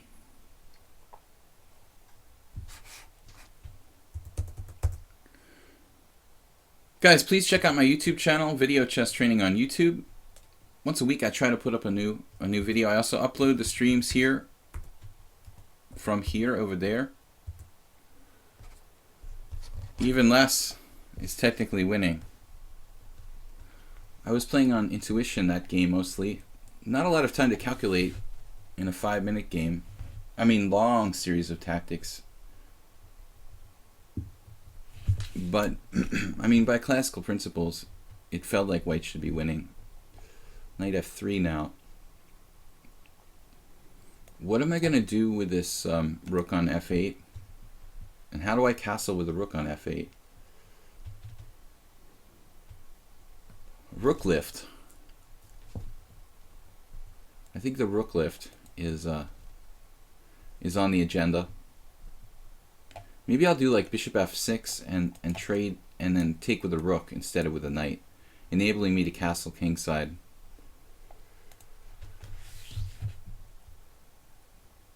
It's not that I want to castle because of my king safety. I want to castle because my rook on h8 is out of the game. That's something that people don't think about sometimes. The beginners routinely say, okay, you know, I have to castle because my king is safe and it can't be in the center. But the more important issue here is my rook on h8. What am I going to do? Play h5 and drastically weaken my position? No. d3, you know, in this Dutch sort of setup, it's kind of weakening. I mean, he has a lot of dark square weaknesses, particularly e3. But I guess I'm not really well poised to exploit the e3 square here. So what am I going to do about my queenside knight? Trading pieces to eliminate my biggest enemy there, the bishop on a1, but also just because I have a little bit less space, and it feels like I have a little bit less space. And my pieces, there's a lot of pieces on the board in this closed position.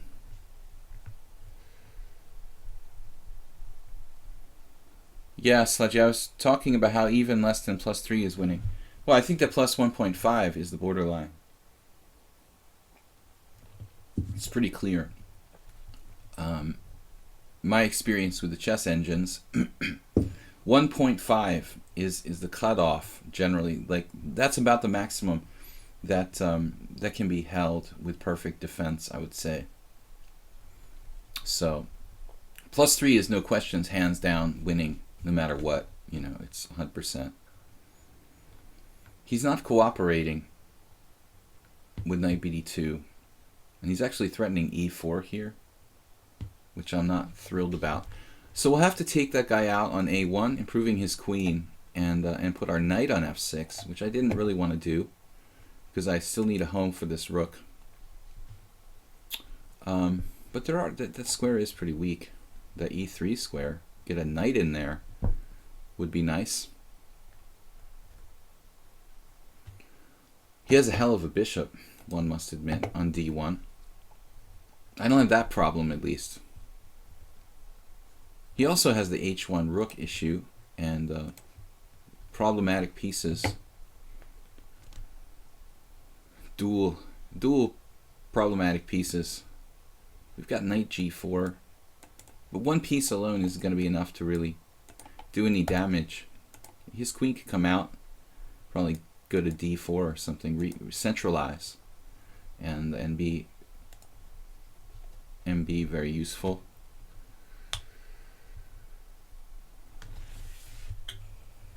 Where's the Dutchman? Yeah, Jeroen, I don't know. He's been really... Maybe he left me for another streamer or something. I don't know.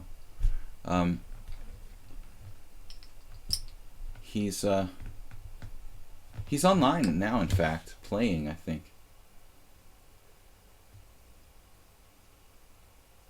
He's playing one of our other viewers, John Capone. At the moment, you should troll him and say, "What are you doing, man?" Still can't castle, and I don't see a good locale for this f8 rook. Okay, we have another bad piece. I said I didn't have, but I do have another bad piece on b8. Let's get him. Get him into the center. I don't know, maybe it would have been better to play knight a6 and knight c5, actually.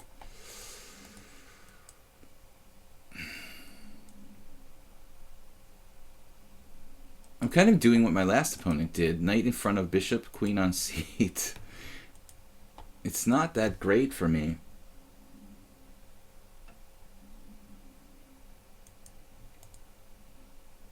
No, the last move I'm not satisfied with, knight c6.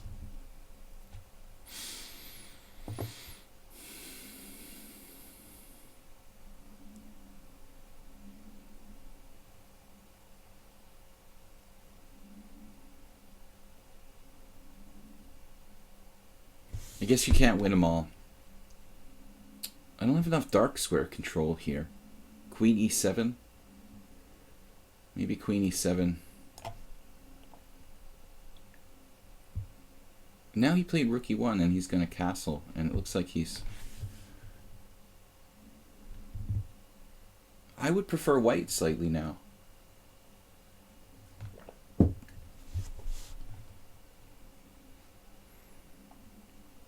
Does have some dark square weaknesses, but I don't know that it's that relevant. It's kind of a weird position, to say the least, but white seems better organized. He's castled. If he plays e4, the question is, though, he is kind of weakening his dark squares. I have queen c5 check and knight g4. Or I don't, or I do. Well, I have to take first, probably. Opening up my f8 rook. Maybe Plucro got a little bit overly optimistic here. Queen c5 check. Followed by knight g4. Falling into my spider web.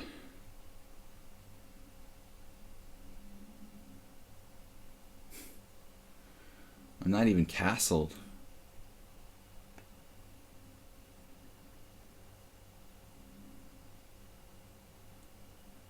My God. Well, I was looking at an insane variation. Check this out. Knight g4, e5. Knight f2 check. Rook takes f2. Queen takes f2. Knight e4. And I don't have anywhere to move my queen. That's crazy. My queen is trapped on f2 in the middle of the board. Even c2 is protected. But luckily, I think we have something to remedy that. Situation. I'm playing rook odds. Rook odds with rook on h8 here. Go ahead, do e5. You trap my queen. That's insane. Knight f2 check, take, knight e4. Trapped queen. Every single square protected. Maybe I could sack my queen somehow. You're actually pretty underdeveloped there.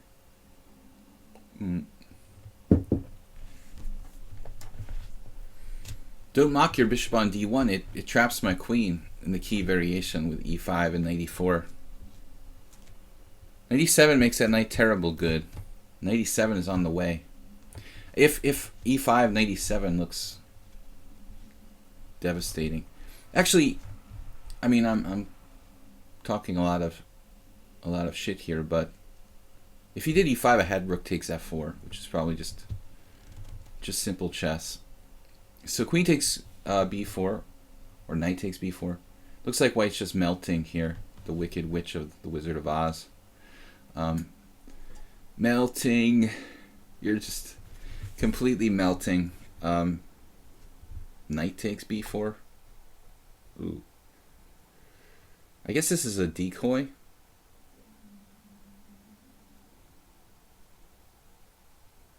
Might as well just take.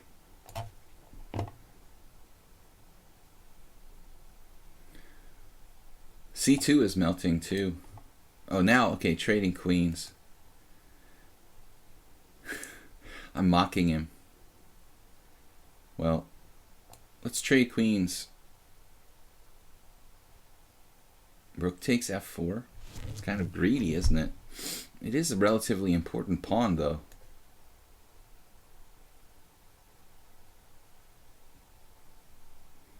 Oh, d7's hanging. Yeah. I would be silly to let you do that. e5.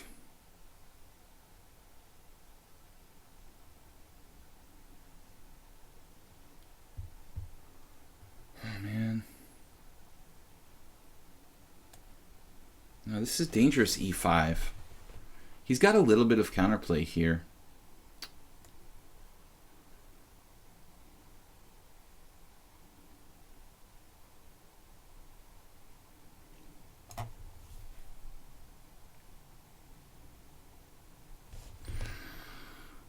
Bishop on d1. Wow. Totally missed it. How many pawns do I have for the piece now?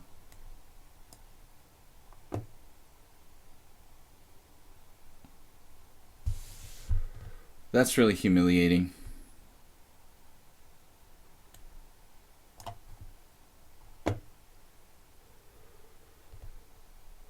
I'm not going to resign. We have a pawn for a piece. Man, that's really terrible.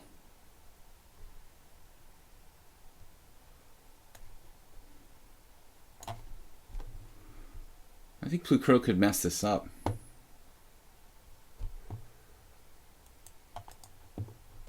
Don't choke, Blue Crow. Oh no. Oh no.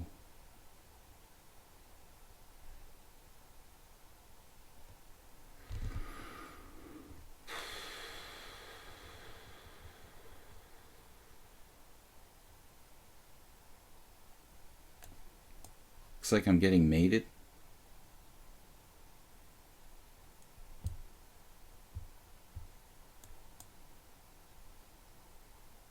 Or not. I'm getting mated. Nice game, Blue Crow. Yeah, you messed it up. Just resign. I would just resign here, clearly.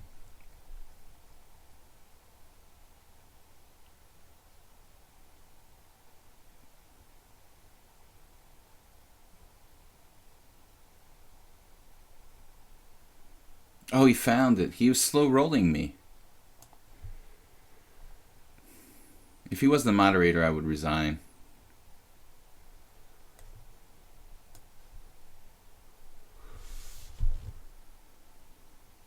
Is it mate?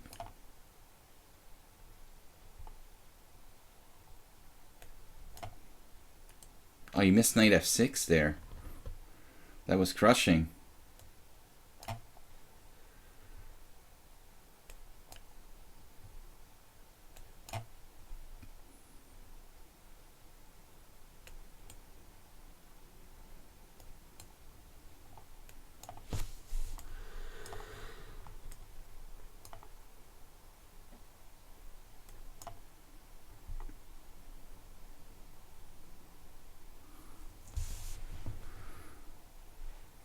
Could be a technical problem. Maybe the worst swindle ever. The worst swindle ever on the stream.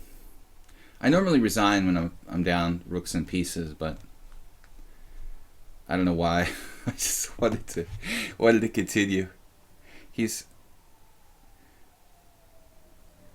Oh no, back to 1 minute.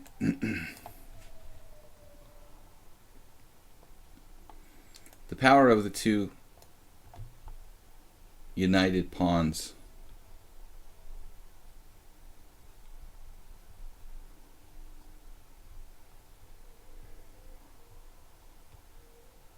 Normally such swindles should be reserved for bullet chess, I guess. But there's something satisfying about like being down a rook and winning. Sorry, Plucro. I just couldn't help it. Just had as long as I had that passed pawn, I thought there was a small chance we can save it. It's a game to be proud of. Okay, I don't think I've ever played like the Scandinavian against him. I'm not sure. I like to play this. It kind of throws people off who have very systematic approaches. Though most people are well prepared for the knight f6 Scandinavian.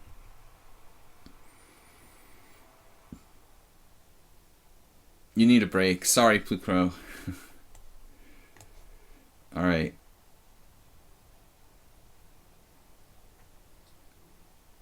Never say you're sorry when you lay a bad beat on someone. But it's chess, so maybe it's not as bad. I don't know. But that's the general rule in poker. To stop saying I'm sorry. All right. The Kegel variation. I'm in a crazy mood now after that game. So I thought we'll do something else insane. It's not Weird Wednesday, but since we're having fun, you know, we might as well continue. Open the wine bottle. Getting coffee. All right. Make it strong, man. You're lucky you live in France. You have a lot of good coffee. I don't even have like a Costa coffee near my house or something. Okay, so what's the deal with this move? Is this theory? I think it's in inaccuracy for white.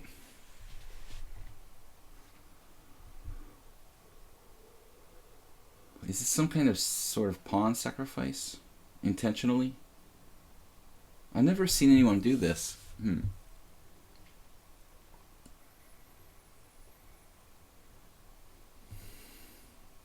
So queen takes d4, queen a4 check. Is that the idea? Knight on 8 to c6.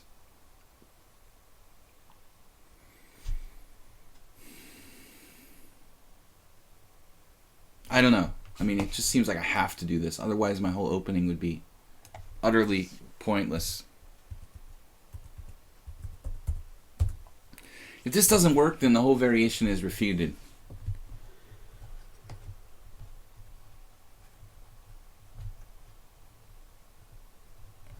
He came up with b4. It was thematic, bumping my queen out of its key position, or knight. You know, one or the other pieces had to be bumped out of position. All right, so did you just play this out of desperation, or is this an actual prepared idea?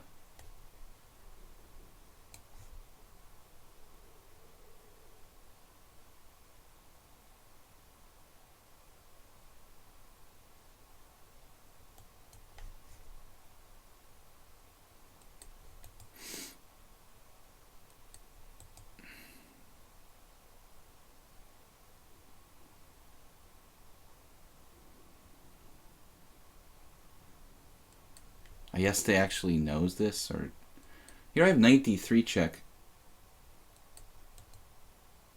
Bishop takes, queen takes.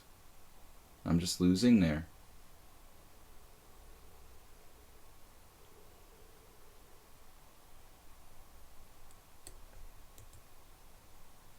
It looks like I'm far too underdeveloped to survive. After knight d3 check. Take rook d1.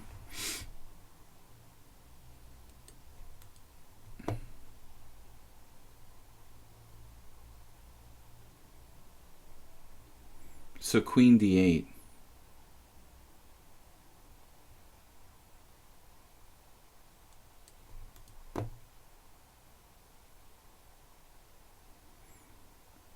It's hard to believe that yes, they would know this variation, if this is a variation.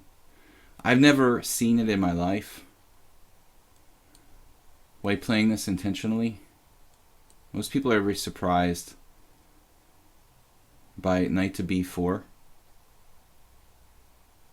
Queen e5 loses more time.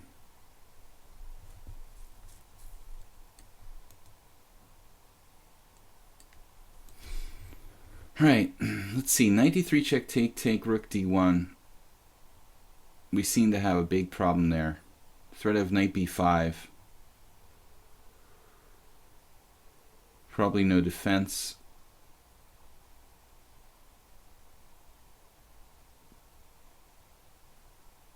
Queen e5 just loses more time. Still, it might be the best move.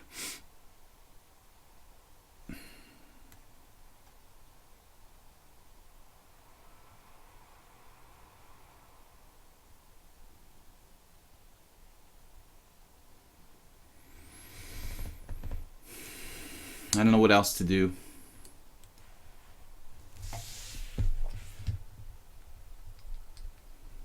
How can I spectate this game?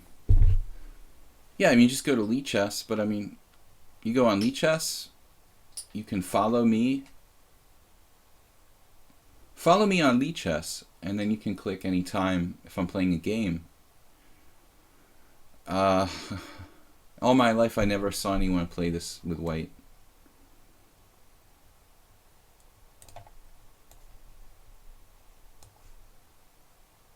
This looks like the only way for black to play here. Very, very uncoordinated.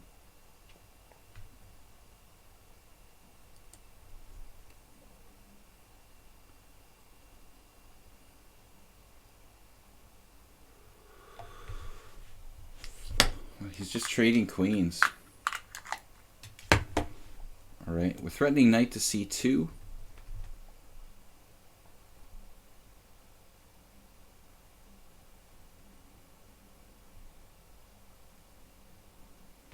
Oh, he castled. So fast. There's a lot to think about there, honestly. Bishop f5. Bishop f5, knight to d4. Huh. That's sick.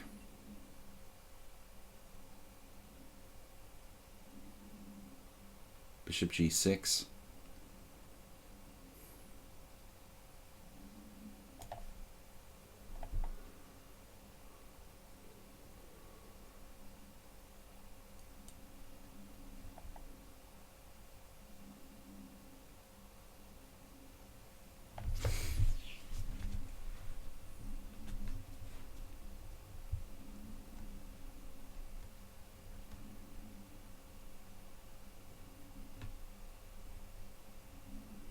Not the soundest variation. I've never seen knight c3, queen takes d4, queen a4.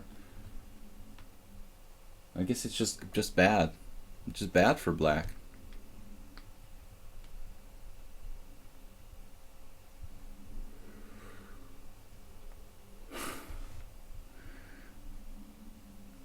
He's 66 years old, young.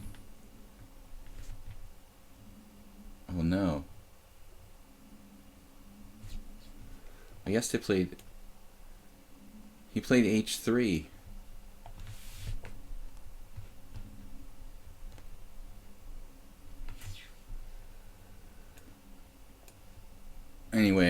sleaziest mate in the Scandinavian. Not a good opening for me. We're really getting kind of sleazy and bad in our old age here. Look, there's not one game with knight c3. Oh, okay, so I blundered. Queen takes d4 is a blunder. Bishop f5 just wins straight away. Oh man, why didn't I realize? I haven't played this in ages, so I forgot. I knew there was a reason why knight c3 is not good, but it's not queen takes d4. I thought I was toast here, honestly. I should play knight back, the other knight back. That's safer. I was terrified of c7 here. I thought I was lost.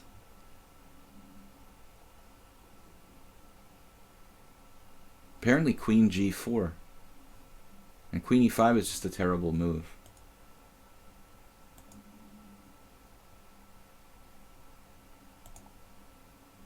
Now maybe I'm okay again. Oh man, this is terrible. Let's see, bishop f5, knight d4.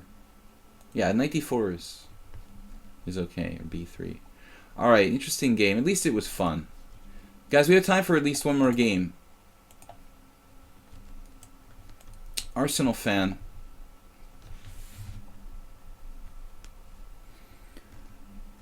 Mate. We had some cooperation from my yesterday there. We both learned something. Oh man, I have to play bishop f5. That was stupid. Alright. I haven't played the Scandinavian. I kind of gave it up, but I started playing it sometimes here on the stream for a diversion. Diversionary tactics. E4. I never played that opening. I mean, I'd probably never play knight before in a tournament game. I used to play it in blitz, and I remember once, I think I might have included it, and someone recently asked me about that in an email or a message here on lichess. Someone was looking into that variation, but I really wouldn't recommend playing knight before anything longer than a 30-minute game. I just don't think it's really correct. All right, what are we gonna do with Arsenal fan? What happened last time? I did knight c6, you did c3, I played knight f6, and you played d3. Let's try that again, if you don't mind.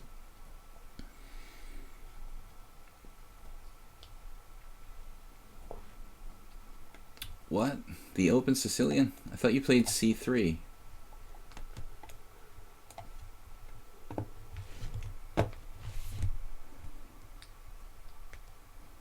Check out my YouTube channel, Video Chess Training on YouTube. I promise not to discuss the Kiel variation in the Scandinavian anytime soon. I did go into that a little bit on a chess lecture video once, I think. Maybe, but don't trust it, man. I don't really trust the knight f6 Scandinavian in general anymore. I wasted a lot of time playing that opening, trying to play that opening, and it's just not good for black. That's my conclusion. But if you want to play it in rapid chess or something like that, I think it's still viable. But in slow chess, I think playing the knight f6 Scandinavian is just kind of like handicapping yourself, as I did it for a long time. Okay, interesting move f3 here. You can also play f3 right away, Richie. That's an interesting variation, played by Hungarian Grandmaster Zoltán Varga quite a bit, my teammate. We can transpose. I like a6. There's all sorts of moves for black here, of course. So this is a fairly known variation now. When I started playing it like 20 years ago, I think I first played this around 20 years ago, it was unknown. It was like a totally rare variation. But in the last 15 years, it's become established. The theory's become fairly well established. I think the end games are basically a tiny bit better for white, like this.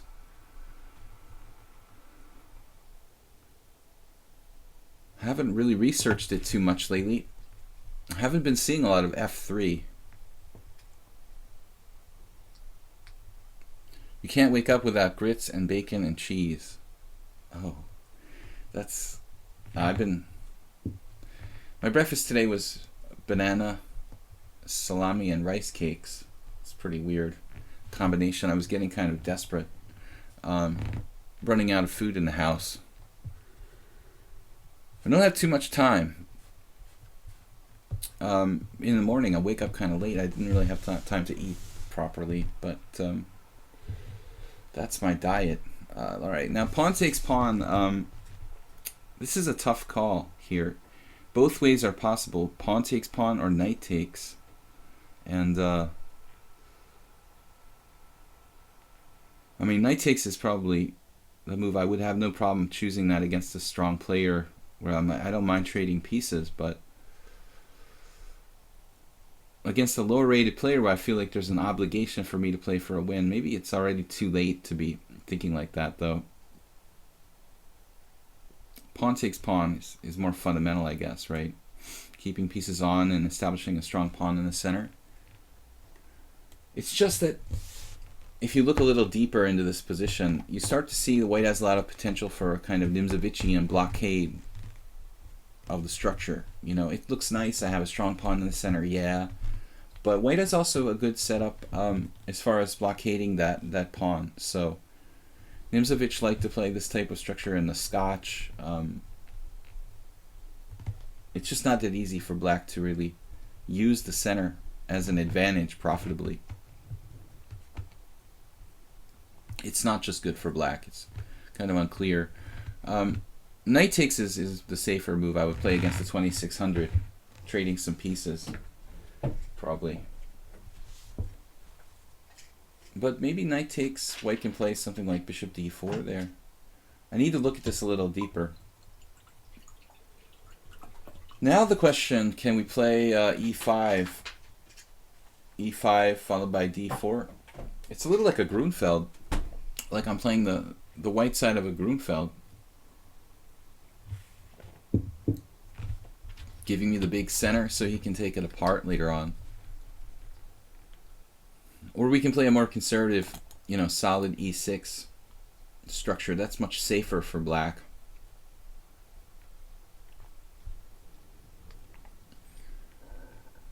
e5, castles, queenside, d4 with very, very sharp play. Or e5, bishop g5 is also possible. d4 type of stuff. I don't know. I mean, I think that both moves are playable here. The safe move and the more dangerous move.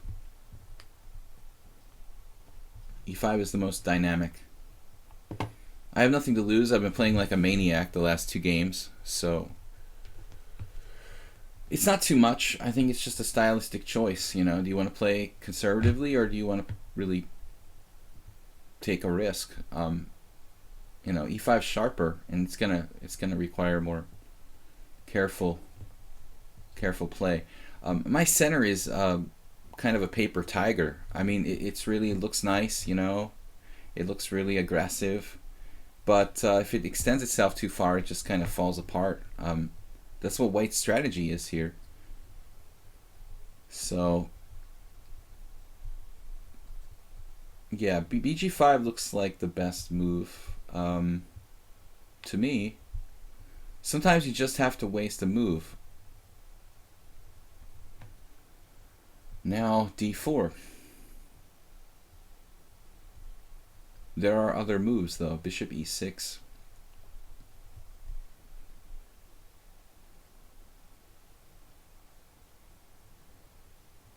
Bishop e6, castles queenside, d4.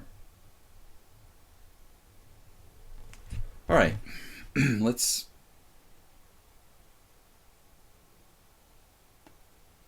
I was a little bit thinking about knight b5 in some moments. Maybe I should play d4 straight away. Just so there's no funny business. There's a lot of moves here. I mean, bishop b4, bishop e6, bishop b7, d4. It's really hard to decide. Castles queenside. Wow. I understand that my pawn is pinned. This is a very risky undertaking for white. The Undertaker.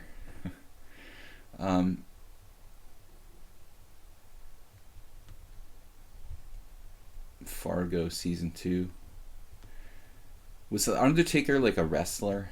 Pro wrestler? Or is that my imagination? He was, right? I didn't watch wrestling when I was a kid, but some of my friends did. The Undertaker. Queen a5 here? Am I going to snap that pawn on a2? I'm just going to choose a better ending.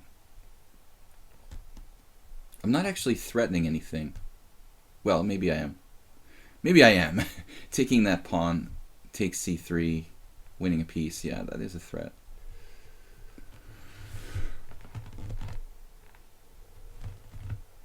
I'm just sort of bantering. Queen a5, easy way out. Yeah, it is. It's a lazy man's lobster. This is a lazy move.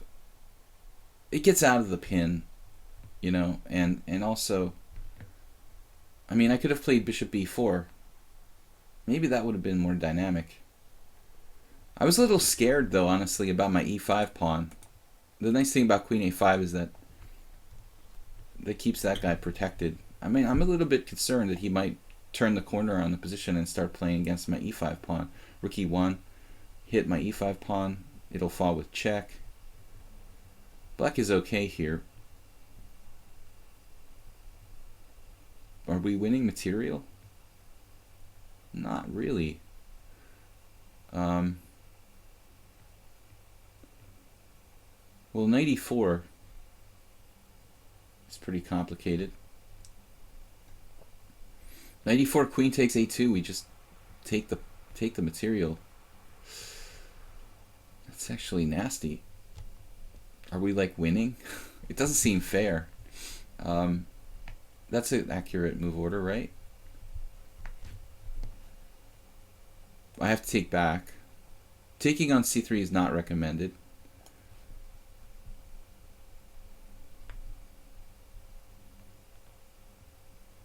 Well, this should be fun. I guess we're winning this pawn on b2.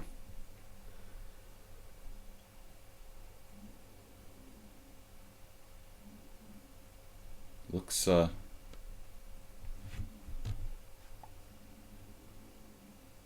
mean, b2. something Freudian there, but all right.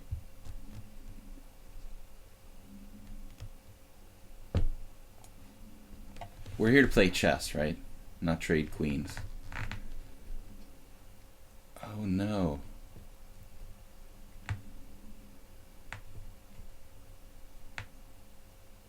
I missed something, like I always do. Of course I missed king e7, queen g5. So it looks like we're going to have to play king d8, and it's going to get fun after that. Epic position. The pawn shield. The pawn shielding my king from epic harassment charges.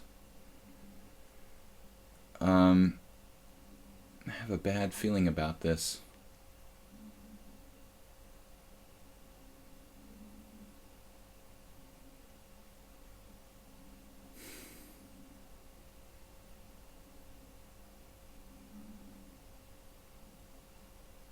Yeah, alright, so we can guard it.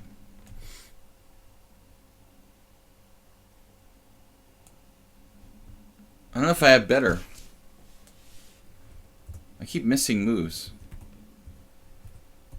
Queen g5 idea. Alright, so here we are guarding our wonderful e5 pawn. Man, I'm just setting myself up for disaster here.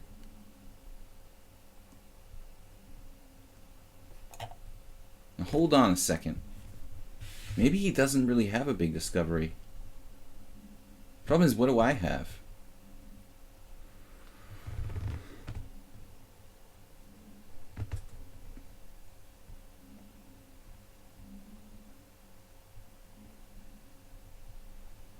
Any suggestions from the peanut gallery here?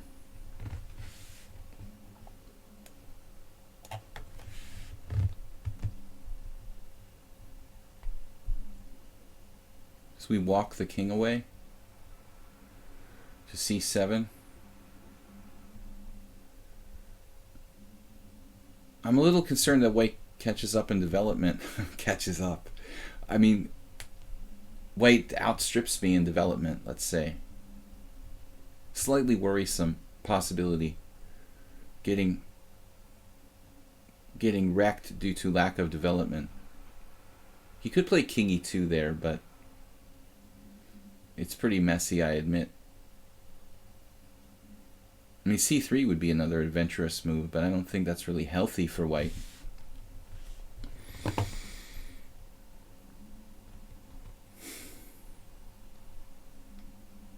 Yeah, he's got rook takes d4. That's the problem here. I mean, king c7.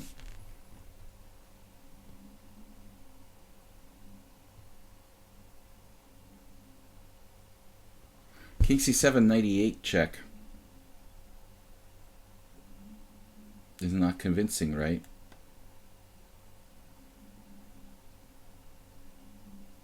Oh, this is dangerous, dude.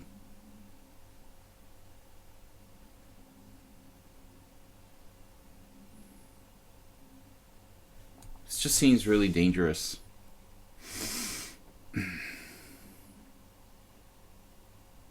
Problem is rook takes d4 check. That's why bishop e7 doesn't work.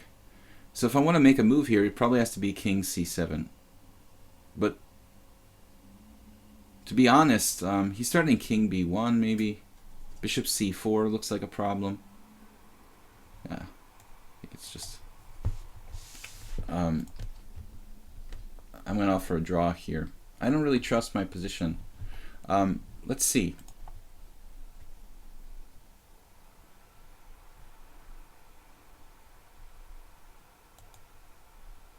Computer says I can play bishop e6. It's pretty insane. Yeah, so allowing rook takes d4 check. Wow. The engine gives it 0.00. But maybe I missed something earlier. Let's see.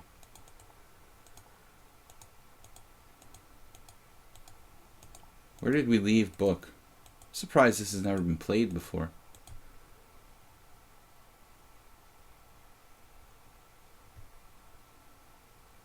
How are there only 2 games in the database in this position? That's unbelievable. I know 3 of 4 of these people. Butanoy died very young. How come it's just Hungarian and Romanian games in here? Are we the only ones that send the games into the database? So anyway, pawn takes pawn. The engine likes queen d4. I've definitely had that played against me. Queen d4 might be more active. e5 is interesting. And now f4 makes sense. That's a radical undermining of the center. Looks like best move. And then bishop g5. Now, the computer likes my game. So apparently queen a5 is the mistake. I said it was a lazy move, and Plucro asked about it. But it would have been better not to do queen a5, apparently. Better just to develop my minor pieces with bishop e6 or bishop e7. Yeah, he found the only line. Bishop takes f6, g takes f6, knight e4. And here I'm slightly better in this ending. Queen takes d2. 2 bishops, good center. That would have been probably safe, but I decided to be adventurous here. So looks like this is a draw. I don't have anything better. You could play king e2, as I was mentioning. You could try it. It's pretty risky, but actually could be dangerous for me. Maybe it's more dangerous for me than it's dangerous for you. So anyway, good game, Arsenal fan. Richie, we're going to close down the stream today. I'll be back tomorrow with Weird Wednesday, unusual openings, and And that's it. So again, thank you for the donations to my Twitch stream and my YouTube channel, Video Chess Training on YouTube. We had a donation from Richie, Steven the other day. I really appreciate if you guys can just support the stream with a small donation once or twice a year. It goes a long way. If not, just hang out with us here on the stream and contribute and play some good chess. Anyway, guys, thanks for joining me. We'll see you tomorrow. Thanks, Blue Crow, for moderating. And sorry about that bad beat. Bye-bye, guys.